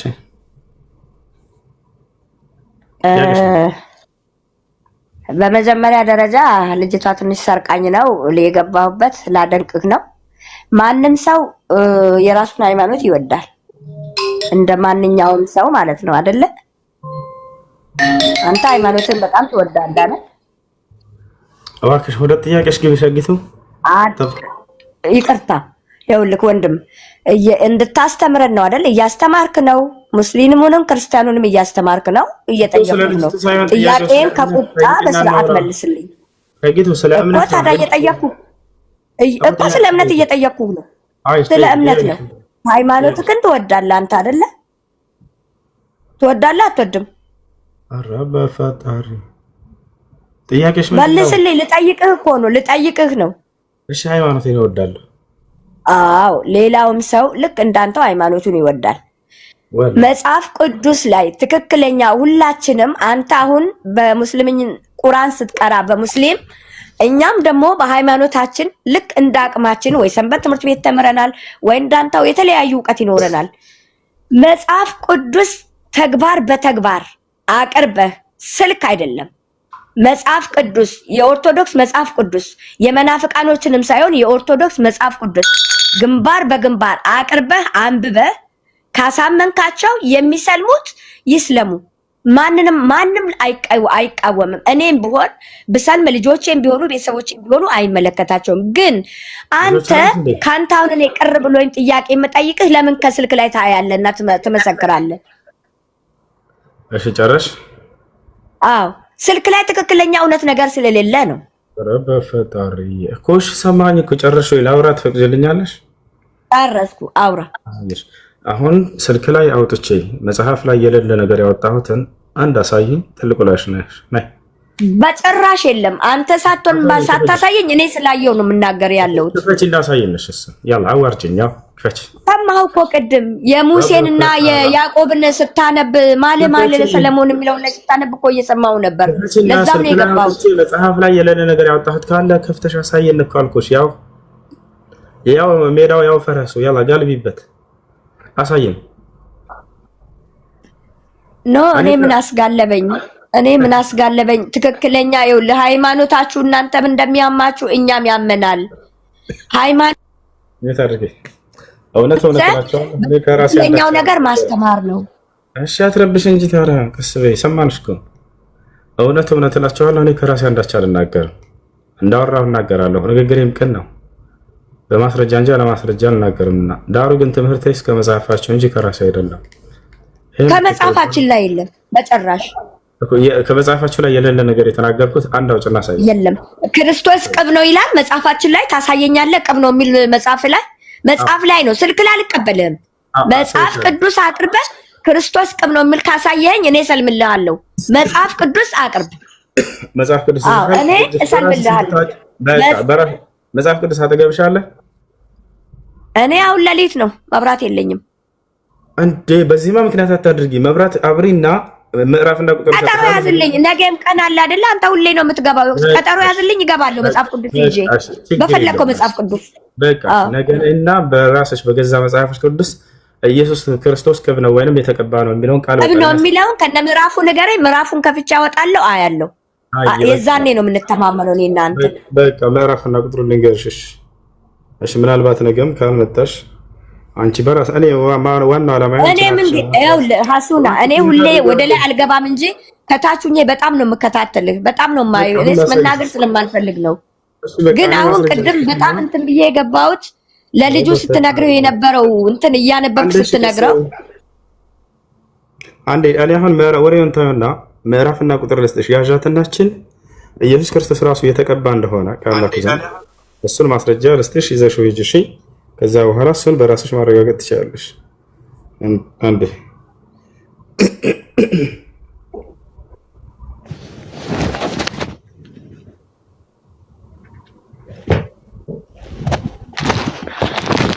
አንድ ጊዜ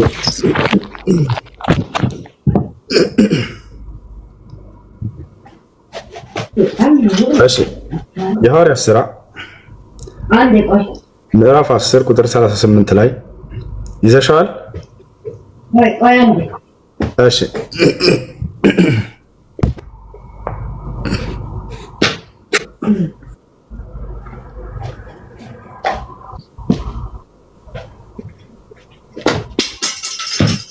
ስትመጣ ሻል ትነግራታለህ። ባትመጣ ስችልች ይሄን እውነት አውቃ እዛው ብትቀርም ደስ ይለኛል። ሳትመጣ በዛ ከመጣ ወይ አልቀርም። እስኪ እየፈለኩ ነው ወይ መጣች ላይሽ እንዴ ነው የምቀረው?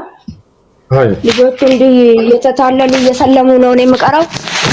ቀጥል ንገረኝ። የሐዋርያት ሥራ ምዕራፍ 38 ይዘሻል? እሺ እሺ ምዕራፍ 10 ቁጥር 38 ላይ ምን ይላል? እግዚአብሔር የናዝሬትን ኢየሱስን በመንፈስ ቅዱስ በኃይልም ቀባው። አይ አታንብብልኝ፣ ምዕራፉን ብቻ ነግረኸኝ ተው። በቃ እሺ ያዥ ቁጥር 38 የሐዋርያት ሥራ ምዕራፍ 10 ቁጥር 38 ላይ ኢየሱስ ክርስቶስ የተቀባ እንደሆነ ይናገራል። በጣም በርካታ ቦታ አለ። ችግር የለም 38 እሺ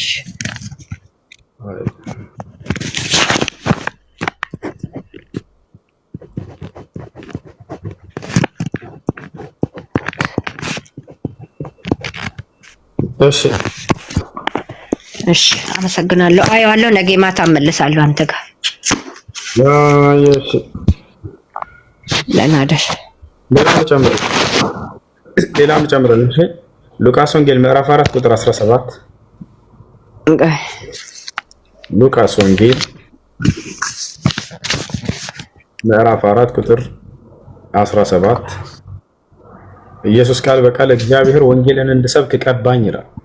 ቀብቶኛል፣ የተቀባ ነው።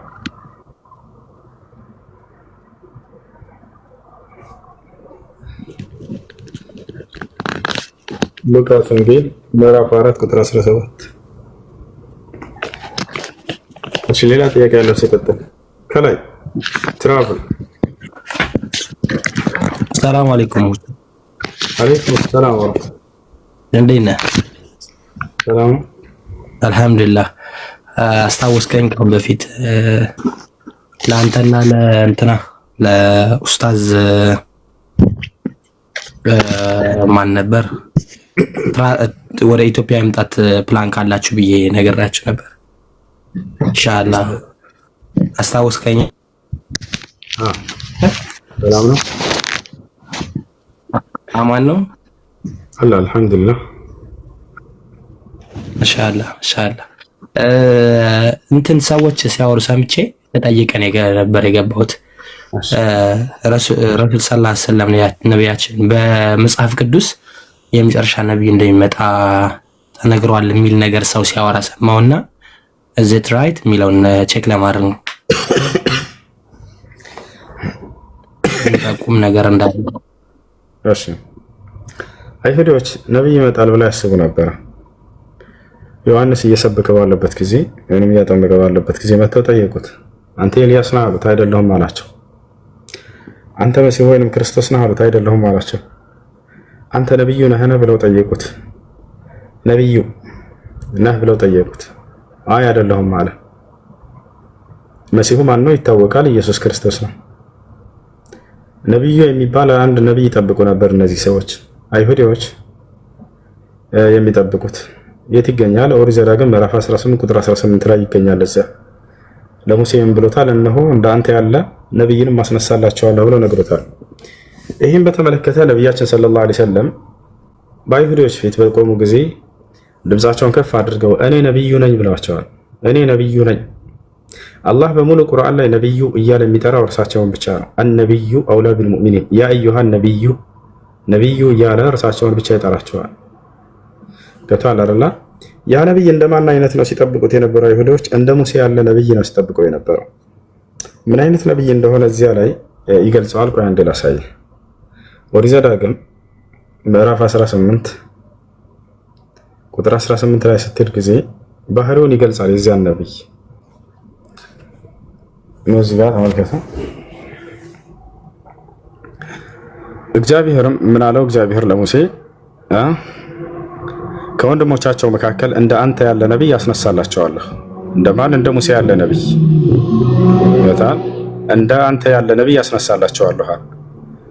ቃል በቃል አላህ የሚገርምህ በቁርአን ላይ ነብዩ መሐመድ ሰለላሁ ዐለይሂ ወሰለም ምን ብሏቸዋል? እንደ ሙሴ ያለ ነብይ ብሏቸዋል። እንደ ሙሴ ያለ ነብይ። አይ ከእስራኤል ምድር ላይ ነው እንዳትሉ፣ እዚህ ጋር በእስራኤል ምድር ላይ እንደ ሙሴ ያለ ነብይ እንዳልተነሳ መጽሐፍ ቅዱስ ይመሰክራል። እሱን ላሳያችሁ። በእስራኤል ምድር ላይ እንደ ሙሴ ያለ ነብይ በፍጹም በተአምር አልተነሳም። ኦሪት ዘኍልቍ ኦሪት ዘዳግም ላይ እንሄድና ምዕራፍ 34 ቁጥር ይታያቸዋል። እዚህ ጋር በእስራኤል ምድር ላይ ነው እንዳይሉ እነዚህ ሰዎች እዛ ጋር የሚነሳው እዚህ ጋር ምን ይላል? እዛው ኦሪት ዘዳግም መጨረሻው ገጽ ላይ ስትሄዱ ጊዜ እግዚአብሔርን ፊት ለፊት እንዳወቀው እንደ ሙሴ ያለ ነብይ ከዚያ ወዲህ በእስራኤል ዘንድ አልተነሳም ይላል። በደንብ አስተውሉ። እዚህ ጋር በእስራኤል ምድር ላይ እንደ ሙሴ ያለ ነብይ አልተነሳም፣ ከእስራኤሎች ነው የሚነሳው። መስፈርቱን ምን አስቀመጠ እዚህ ጋር መሰለህ? በደንብ አስተውሉ፣ ተደብሮ አድርጉት፣ ተአምል አድርጉት። ያ ነብይ እግዚአብሔርን ፊት ለፊት እንዳወቀው እንደ ሙሴ እያለ ይናገራል። አምላክን ፊት ለፊት የሚያናገር ልክ ሙሴ አምላክ እንዳናገረው አምላክ ሙሴን ሙሴ አምላክን አምላክ ሙሴ እንዳናገረ አምላክ በቀጥታ የሚያናገረው ነብይ መሆን አለበት እያለ ነው። እኔ ልጠይቅህ ትራቭል፣ አምላክ አላህ ሱብሓነሁ ወተዓላ ከሙሴ በኋላ ማን ነው ቀጥታ ፊት ለፊት ያናገረው? ቀጥታ ያናገረው ማን ነው? በሰማይ ላይ ጠርቶ ትራቭል አምላክ አላህ ሱብሓነሁ ወተዓላ ሙሴን በቀጥታ እንዳናገረ ከማን በኋላ? ከሙሴ በኋላ ነብዩ ሰለላሁ ዐለይሂ ወሰለም አይደለ? ከሙሴ በኋላ ነብዩ ሰለላሁ ዐለይሂ ወሰለምን ፊት ለፊት አናግሯቸዋል። ምን መስፈርት አስቀመጠ እዚህ ጋር? እግዚአብሔር ፊት ለፊት እንዳወቀው እንደ ሙሴ ያለ ነብይ እግዚአብሔርን ፊት ለፊት እንዳወቀው ፊት ለፊት አምላክን ሂዶ ያናገረ ማን ነው? ነብዩ ሰለላሁ ዐለይሂ ወሰለም አናግረውታል። እስራኤል ምድር ላይ ከዚያ በኋላ አልተነሳም። እነዚህ ሰዎች አምላክን ፊት ለፊት የሚያናገር እንደ ሙሴ ያለ ነብይ ይጠብቁ ነበር። ማን ላይ ነው ይሄ የተስተዋለው ከተባለ ሐዲስ ላይ ነብዩ ሰለላሁ ዐለይሂ ወሰለም ሶሒህ ሙስሊም 162 ላይ ኢስራእና ሚዕራጅ ጉዞ ባደረጉ ጊዜ ከአላህ ዘንድ ቀጥታ ሄደው ፊት ለፊት አምላክ አላህን አናግረውታል። ሙሴ አምላክ አላህ ሱብሓነሁ ወተዓላን እንዳናገረ ገብቷል። መስፈርት አስቀመጠ እዚህ ጋር አምላክን በፊት ያናገረ መሆን አለበት።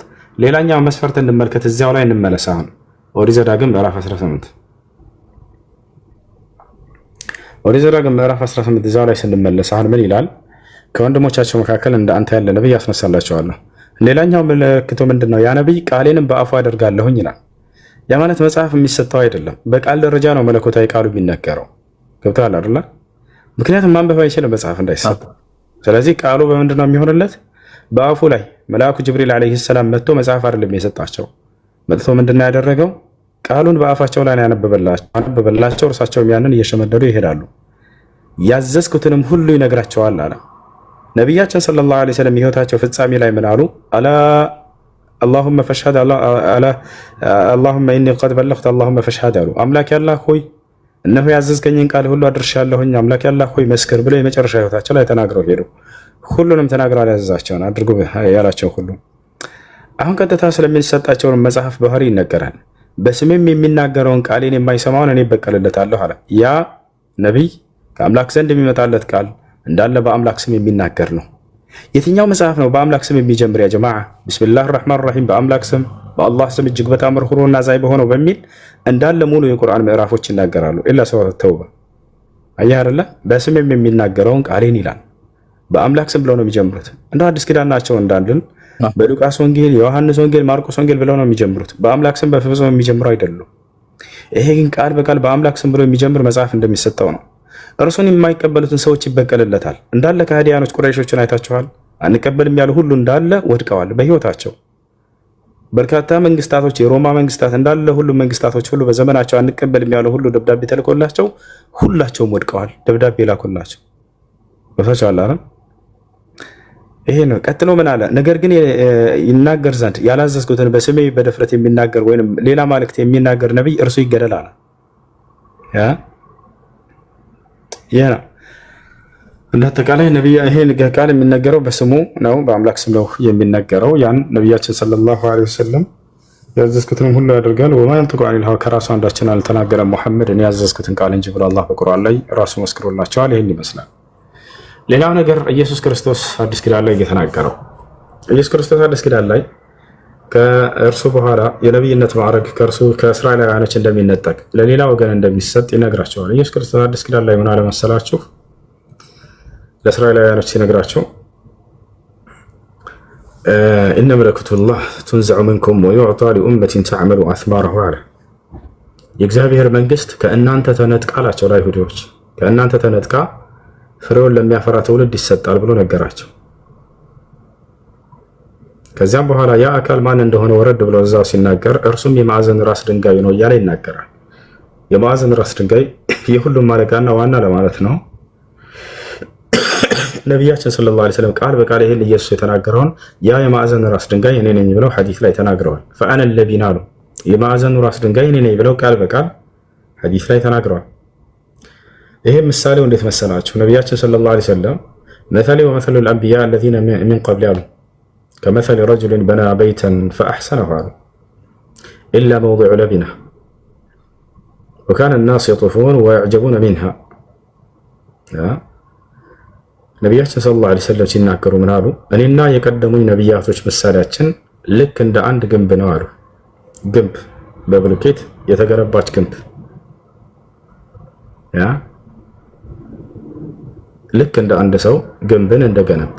ገንቢው ማን ነው? ያ አምላክ ነው። ግንቦቹ ማን ናቸው? ነቢያቶች ናቸው። ከዚያም በኋላ ነው ነብዩ ሰለላሁ ዐለይሂ ወሰለም ያ ገንቢ አሳምሮ ሰራው ግንቡን አንዲት የማዕዘን ቦታ ላይ የምትቀር ድንጋይ ስትቀር ሰዎችም እርሷን ያዩና ይደነቁባት ይገረሙባትም ነበር አሉ። ምን አለ ይቺ ክፍተት ቦታ የማዕዘኗ ቦታ ላይ ድንጋይ መጥቶ በሞላት ብለው ይናገራሉ። አምላክም አላህ እኔን አመጣኝና በዚያች ቦታ ላይ ሞላኝ፣ እኔም የማዕዘኑ ራስ ድንጋይ እኔ ነኝ ብለው ተናገሩ። እነዛ ምሳሌያቸው ምንድናቸው ከተባለ ግንቦቹ ነቢያቶች ናቸው። ማን ነው ባለቤቱ? የግንቡ ባለቤት አምላክ አላህ ሱብሓነሁ ወተዓላ ነው። ገባችኋል አይደል? የማዕዘኑ ራስ ድንጋይ እኔ ነኝ ብለዋል ነብዩ ሰለላሁ ዐለይሂ ወሰለም ቃል በቃል ፈአነ ትልከ ለቢና ያቺ የማዕዘን ራስ ድንጋይ እኔ ነኝ። ከእናንተ ተነጥቆ ፍሬውን ለሚያፈራ ትውልድ ይሰጣል ብሏቸዋል መሲሑ አይሁዶችን። የእግዚአብሔር መንግስት ከእናንተ ተነጥቆ አላቸው። ከዚህ በኋላ ፍሬውን ለሚያፈራ ትውልድ ይሰጣቸዋል። በምን ገለጻቸው? የወደፊቱን ትውልድ በፍሬያማ ገለጻቸው። አላህ በቁርአን ላይ ቃል በቃል ምን ይላል? በመሲሑ አንደበትም ፍሬ የምታፈሩ ዛፎች በምሳሌ በዚህ መልኩ ገልጫቸዋለሁ ብሎ ይናገራል። ይሄን ላሳያችሁ ምን እንዳለ በመሲሑ አንደበት አላህ ሱብሓነሁ ወተዓላ ምን አለ? በኢንጂል ላይ ያለ ይናገራል። በመሲሑ አንደበት ላይ ፍሬውን እንደሚያፈራ ዛፍ ብዬ ገልጫቸዋለሁ። በቁርአን ላይ ይገኛል። ቀጥታ ዒሳ አለይሂ ሰላም መሲሑ የተናገሩት ቃል የት እናገኘዋለን? ቁርአን ላይ እናገኘዋለን። በምሳሌ ራሱ የገለጸበት ፈአነ ትልከ ለቢና ያ የማዕዘን ራስ ድንጋይ እኔ ነኝ ብለው ቃል በቃል ይናገራሉ። አላህ ነቢዩ ሙሐመድን ሰለላሁ ዐለይሂ ወሰለም ሲገልጻቸው እንደ ሙሴ ያለ ነቢይ ነህ ብሎ ይገልጻቸዋል። ኢና አርሰልና ኢለይኩም ረሱለን ከማ አርሰልና ኢላ ፊርዓውነ ረሱላ ይላል። እኔ ወደ እናንተ መልእክተኛ ላኩኝ ልክ ወደ ሙሴ እንደላኩት እንደነበረው ነቢይ እያለ ይናገራል። ወደ ሙሴ የተላከው ነቢይ ማን ነው? ልጆች መስክሩ። ወደ ሙሴ የተላከው ነቢይ ማን ነው? ይቅርታ፣ ወደ ፈርዖን እንደላኩት ነቢይ ይላል። ወደ ፈርዖን የተላከው ነቢይ ማን ነው? ትራቨል እኔ ወደ እናንተ መልእክተኛ ላኩላችሁ አለ ነብዩ ሰለላሁ ዐለይሂ ወሰለም። ወደ ፈርዖን እንደላኩት አይነት ነቢይ አለ። ወደ ፈርዖን የተላከው ነቢይ ማን ነው? ሙሴ ነው። ቃል በቃል አላህ ምን እያለ ነው? ነብዩ ሰለላሁ ዐለይሂ ወሰለምን እንደ ሙሴ ያለ ነቢይ አንተ ነህ እያላቸው። ስለዚህ ምን አለ? ሙሴን ምን ብሎታል አምላክ? ኦሪት ዘዳግም ምዕራፍ 18 ቁጥር 18 ላይ እንደ አንተ ያለ ነቢይ ወደፊት አስነሳለሁ ብሎታል አላህ። ቃል በቃል በቁርአን ላይ ነቢዩ ሙሐመድን እንደ ሙሴ ያለ ነቢይ አንተ ነህ ብሏቸዋል። ምልክቱ ምንድነው? አምላክን ፊት ለፊት የሚያናግር ነቢይ ይጠብቁ ነበር አይሁዶች እንደ ሙሴ። ቃል በቃል ነቢዩ ሰለላሁ ዐለይሂ ወሰለም አምላክን ፊት ለፊት እንደ ሙሴ እንዳናገሩ ሶሒህ ሙስሊም 162 ላይ ታገኛላችሁ። እስራኤላውያኖች ምን አሉ? ከዚያም ወዲህ ያን ቃል አምላክ ለሙሴ ከተናገረው በኋላ እንዳንተ ያለ ነብይ ያስነሳላቸው ካለ በኋላ በእስራኤል ምድር ላይ አምላክን ፊት ለፊት እንደ ሙሴ ያናገረ ነብይ ያላገኘንም አሉ። እነዚህ ሰዎች የት ነው የሚያገኘው ከተባለ ቀጥታ እዚህ ጋር አገኘው። ሶሒህ ሙስሊም 162 ላይ እውነትን ለሚፈልግ ሰው ነብዩ ሰለላሁ ዐለይሂ ወሰለም ቃል በቃል እንደ ሙሴ አምላክን ፊት ለፊት አናግረውታል። ይሄን ይመስላል ባጭሩ። እና እሺ ለምንድን ነው የሚቃወሙት? ሚኖቹ ናቸው የሚቃወሙት። በጣም ሁላችሁም ግራ ነው የምታጋቡት እኮ። አንተ ነገር የተጋባው የጌታ ሰው ጥያቄህን ጠይቅና ከዛ መልሱን አዳምጥ ከኔ።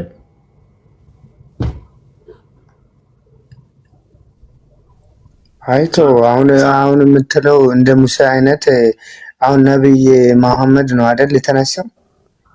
እንደ ሙሴ ፊት ለፊት የሚጋፈጥ ፊት ለፊት አምላክን ያናገረ እርሳቸው ናቸው። እንዳናገሩ ማስረጃ ከፈለክ ያሳያሉ። እሺ ሌሎቹ ለምንድን ነው የሚቃወሙት? ሌሎች ሃይማኖት ማንን? ነብዩ መሐመድን ሰለላሁ ዐለይሂ ወሰለም። ለምንድን ነው ሙስሊም ትክክለኛ ሃይማኖት አይደለም ብሎ የሚቃወሙት? ለምንድን ነው? ያው ስሜታቸውን በመከተል ሚዛን ይዘው ቢመጡ ነብያቶችን እንደ ነብይ የተቀበሉ ሰዎች ሁሉ ነብዩ ሰለላሁ ዐለይሂ ወሰለም መተው ቢመዝኑ ከተቀበሏቸው ነብያቶች በላይ ሆነው ያገኛቸው ነበር። ግን ሰው እውነትን አይፈልግም። እርሳቸውን መስደብና መዝለፍ ነው። ግን አንተም እውነታ የቱ ጋር እንዳለ ታውቃለህ?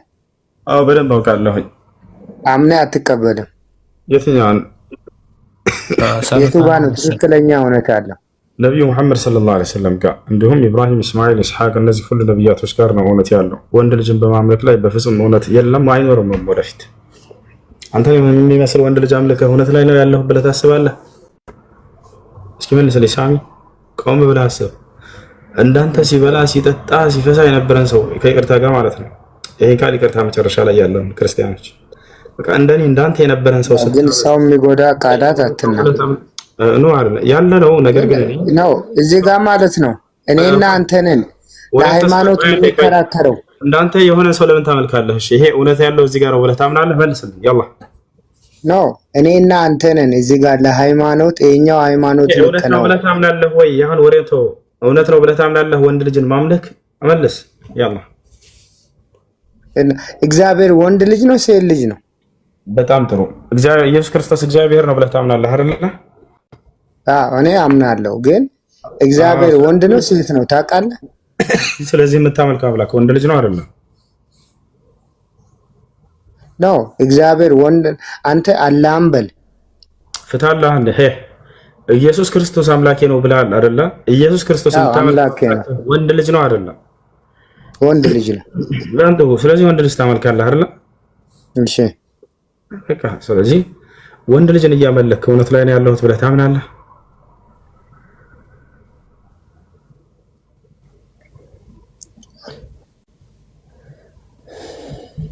እሺ አንተ አላህን ታመልካለህ?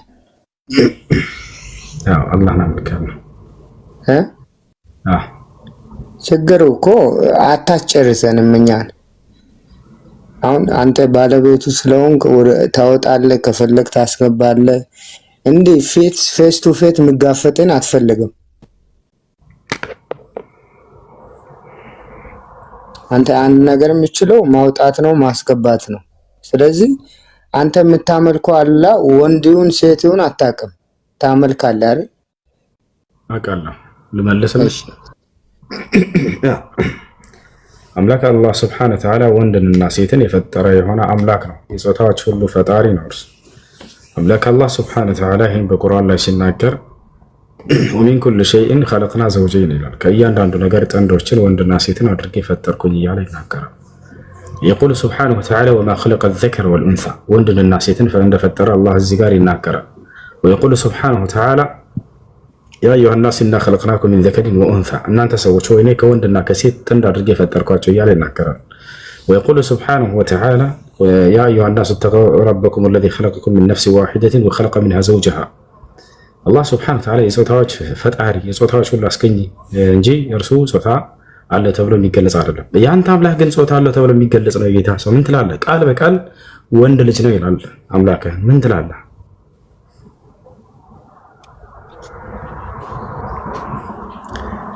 ተው በቃ እኔ አሁን እኮ እዚህ ጋር እኔና አንተ ነን የምንከራከረው። ረበ ፈጣሪ እኔና እኔ መላከር የተከራከረ እኔና አንተ ሁመን ቢ ነው እዚህ ጋር የምንከራከረው። እሱ የሚጠቅም ጥያቄ ካለ ቢጠይቅ ይሻላልኝ ማለት ጥያቄ ካለው ጠይቅሽ ጥያቄ ሳሚ ጥያቄ ካለ ብትጠይቅ ግልጽ ያልሆነ ነገር ካለ ቅሬታም ብትፈልግም ትችትም ቢሆንም አቅርብና እንትን በል። ምክንያቱም ሌላ ሰው ባንተ ነገም ቢሆን በሚዲያ የምጠይቀው ትክክለኛ ሃይማኖት ያለው ትክክለኛ እውነት ያለው ሙስሊም ጋር ብለዋል።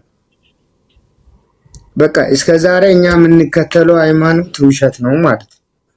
ስለዚህ ይሄን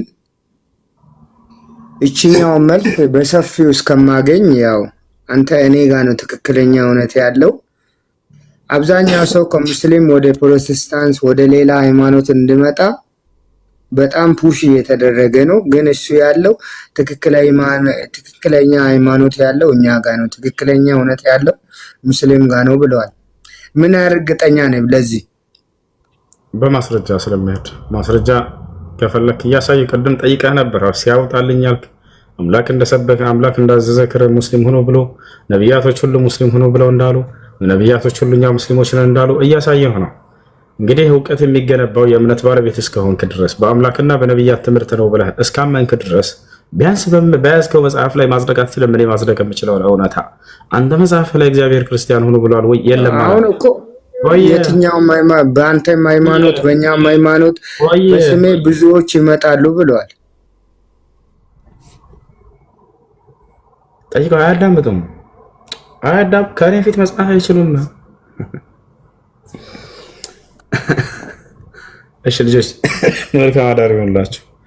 ሰላም አለይኩም ወሱ ለማዳሩ ኢንሻአላህ። ያው እንግዲህ ያንህን ነገር ኢንሻአላህ ፕላን ስታደርግ ንገረኝ። ኢንሻአላህ ኢትዮጵያ መምጣት ስትፈልግ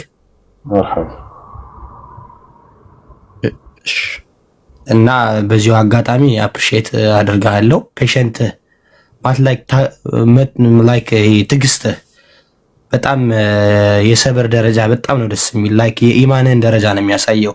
አንድ ሰው የሰብር ደረጃው ይህን ያክል ከፍ ካለ የኢማኑን ደረጃ ነው የሚያሳይ ብዬ ነው የማስበው። እና ኢንሻአላህ አላህ ይጨምርልህ። አላህ ከክፉ ነገር ይጠብቅህ። አንድ ሶሪ አንድ ትንሽ ጥያቄ እይቴ ጠይቅልኝ ያለችኝ ነገር ጠይቄ በወር አይድ ሲመጣብኝ ከመጣው ከሄደ በኋላ በሳምንቱ ይመለስብኛል አለች። እሱ ላይ እንዴት ነው ያስቸግረኛል? ሰላት እንዴት ነው ማድረገው? እሺ የህመም ደም ከሆነ ሶላትን አያቋርጥም። የሀይድ ደም የወር አበባ ደም ጨርሳችሁ ከዚያ በኋላ ቢከሰቱ ደሞች ሶላትን አይከለክሉም። ሶላት የሚከለክለው ደም ሁለት ነው። አንድ የወር አበባ ደም፣ ሁለተኛ የወሊድ ደም። ከዚህ ውጭ ያሉ ደሞች ቢከሰቱ የወር እንትን አይሆን የህመም ደም ናቸው። ሶላትን አይከለክሉም። ጾም ያስፈታል። ጾምንም አይከለክልም። ነገር ግን ደም ከብልት እስኪጠራ ድረስ ለእያንዳንዱ ሶላት እስቲንጃና ዑዱ ማድረግ ግድላል። ኦኬ ጀዛከላሁ ኸይር።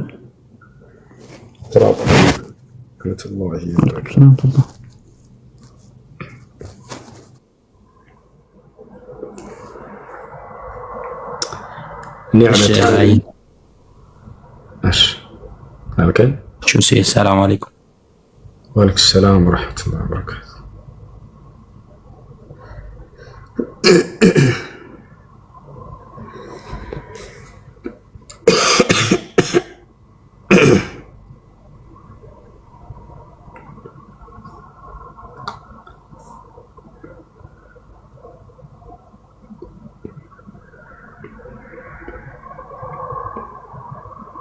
መታጠብ ነው። እስቲንጃላ ሻወር ያስፈልጋል። መታጠብ ብቻ ላይ ያንዳንዱ ሶላት እስቲንጃ ማድረግ። ከብልት የሚወጡ ደሞች አራት አይነት ናቸው። አንደኛ የወር አበባ ደም፣ ሁለተኛ የወሊድ ደም፣ ሶስተኛ ደም ኢስቲሃባ፣ አራተኛ ከዛ ውጭ ያለ ማንኛውም የደም አይነት በህመም ምክንያት የሚከሰት ሁሉም ይለያያሉ። ሁሉም ሁክማቸው ይለያያል። የወር አበባ ደም 3 አይነት ምልክቶች አሉት። አንደኛ ጥቁር ደም ነው። ሁለተኛ የመሽተት ባህሪ አለው። ሶስተኛ የህመም ስሜት አለው የወር አበባ ደም ሲወጣ። ይህ የደም አይነት የወር አበባ ደም ወይንም ደም الحيض ሶላት መስገድ አይቻልም። ጾም በጾም አይቻልም። ከባል ጋር ግንኙነት ማድረግ አይቻልም። ያ ሁለተኛ የደም አይነት ደም الاستحاضة የሚባለው ነው። ደም الاستحاضة የሚባለው ከወር አበባ ደም በኋላ ጨርሰናል ካላችሁ በኋላ የሚከሰት የሆነ የደም አይነት ነው። አጋጥሟችሁ አያውቅም? ሻወር ወስዳችሁ ጨርሳችሁ ምናምን ወይ በሚቀጥለው ቀን ወይ ወዲያ ሊመጣ ይችላል። ይህ የደም አይነት ደም الاستحاضة ይባላል። ይህም 3 ምልክቶች አሉት። አንደኛ እንደ ወር አበባ ደም ጥቁር ያለ ደም አይደለም፣ ፈዘዝ ደብዘዝ ያለ ደም። ሁለተኛ እንደ ወር አበባ ደም የህመም ስሜት የለውም። ሶስተኛ እንደ ወር አበባ ደም ሽታ የለውም።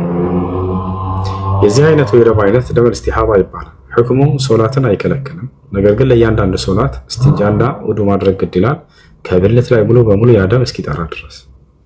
ምክንያቱም ከሶላት በኋላ ዳግም እንደገና ሊፈስ ስለሚችል።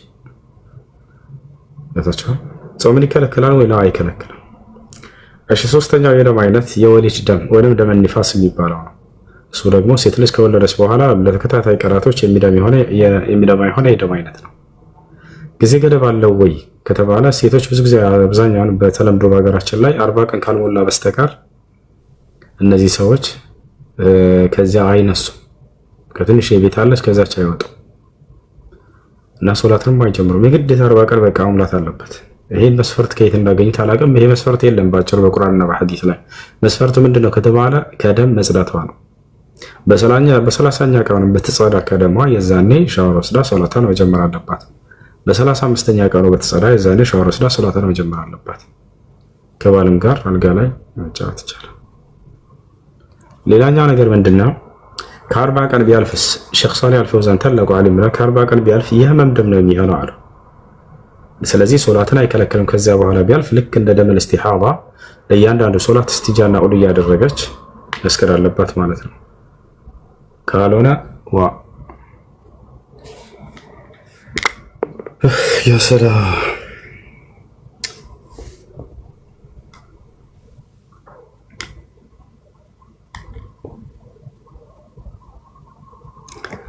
ህመም ስትታመሙ ጊዜ ትምህርት ወሉባት። ለካ ጤናማ ሆኜ ይሄንን ጸጋዬን አላስተውልም ነበረ በሉ። አሁን ምራቄን ስውጥ በግድ ነው የምወጣው። ስውጥም እንደዚህ ወደፊት ሳብ ያደርገኛል። ውስጥ ላይ ኃይለኛ ቁስል አለ። ከማሳልና ከጉንፋኑ የተነሳ ብጥ ብሏል ይመስለኛል ውስጥ ላይ። በጤናማ ጊዜ ግን ይሄንን ጸጋ አስታውሻው አላውቅም። ምራቄን እንደፈለኩ እወጣለሁ፣ እንደፈለኩ ተፋለሁ። አልሐምዱሊላህ አላ ኒዕመቱ ሲሐ በሉ። ጤናን ስለሰጠን ለአላህ ሱብሓነሁ ወተዓላ ምስጋና ይገባው። ይሄን አንዷን ጤና ቢነጥቀን ድሮ ኃጢአት ስለሰራን ወይንም እሱን አንታዘዝም አንገዛም ስላልነው ምድር ላይ ማንም የሚቀር ሰው የለም ነበር። በእያንዳንዱ ኃጢአታችን ቢቀጣን ኖሮ አላህ በቁርአን ላይ ሲናገር ወለው ዩአኺዙ ላሁ ናሰ ቢማ ከሰቡ ማ ተረከ ዐላ ظهሪሃ ሚን ዳባ ይላል። ሰዎችን በሚሰሩት ኃጢአት እዚህ ዋጋቸውን ብሰጣቸው ምድር ላይ አንድ ተንቀሳቃሽ ሰው ባልኖረ ነበር አለ። ነገር ግን በእዝነቱና በችሎታው ችሏቸዋል ሰዎች። ነቢያችን ሰለላሁ ዐለይሂ ወሰለም ሐዲስ ላይ ምን አሉ? ኒዕመታኒ መግቡኑ ፊሂማ ከሲሩ ሚነናስ አስሐቱ ወልፈራግ አሉ። ሁለት አይነት ጸጋዎችን ብዙ ሰዎች ተሸውደውባቸዋል፣ ችላ ብለዋቸዋል። እነርሱም አንደኛው ጤና ነው አሉ። ጤና ትልቁ ጸጋ ነው ከእምነታቸው በመቀጠል። ወልፈራግ ሁለተኛው ደግሞ እረፍት ጊዜ፣ ክፍተት ጊዜያቶች። እኛ እነዚህን ይሄ የድብርት ጊዜ እንዴት ነው የማናሳልፈው ትላላችሁ። እነዚያን ጊዜያቶች ግን የሆነ ጊዜ ላይ ስንጨናነቅ ጊዜ ያ ጊዜ ይናፍቀናል። ይሄን ይመስላል። እሺ ኩኩ ሰላም ነው? እንዴት ነሽ? አልሐምዱሊላህ ማለት ነው። አብሽሪ አለን አልሐምዱሊላህ። እኔ እንኳን ከዚህ በፊት ያው በልጅነቴ ሙስሊም ነበርኩኝ፣ ቤተሰቦቼ ማለት ነው። እና አዲስ አበባ ላይ የሰራሁኝ እያለ እንደ አጋጣሚ ታምሜ እዛ የሚያሰሩኝ ሰዎች ጸበል አስጠምቀውኝ ትምህርቱን ማስተምር እየተማርኩኝ ያው ወደ ክርስቲያኑ ሄጃለሁ። ጸበልም ተጠምቄያለሁና እንደ አጋጣሚ በጣም ታመምኩኝ። ትምህርቱንም አላመንኩበትም እና በቃ ከዛ ስወጣ ግን ለቤተሰብም አልተናገርኩም። ያው ራሴ ዝም ብዬ ሶላት ሰግዳለሁ። አሁን ግን ሸሃዳ አልያዝኩኝም እና እንዴት ነው የማደርገው? እሺ ወደ እስልምና ሰውየው ሲመለስ ጊዜ አምኖበት እስከሆነ ድረስ በየሶላቱ ላይ በሚሰግድ ጊዜ አተህያቱ ላይ የሸሃዳ ቃል ይላል። ያን አምኖበት ነው እያለ ያለው። ስለዚህ አንድ ሸሃዳ ይቆጠርለታል፣ ችግር የለውም። እንደ አዲስ ሸሃዳ መያዝ አይጠበቅበትም። አይ እንደው ውስጤ እንዲረጋልኝ መያዝ እፈልጋለሁ ካልሽ መያዝ ትችላለሽ። አሽሀዱ አን ላ ኢላሀ ኢለላህ ወአሽሀዱ አነ ሙሐመደን ረሱሉላህ በይ። ወአሽሀዱ አን ላ ኢላሀ ኢለላህ ወአሽሀዱ አነ ሙሐመደን ረሱሉላህ። አሽሀዱ አን ላ ኢላሀ ኢለላህ አሽሀዱ አን ላ ኢላሀ ኢለላህ ወአሽሀዱ አነ ሙሐመደን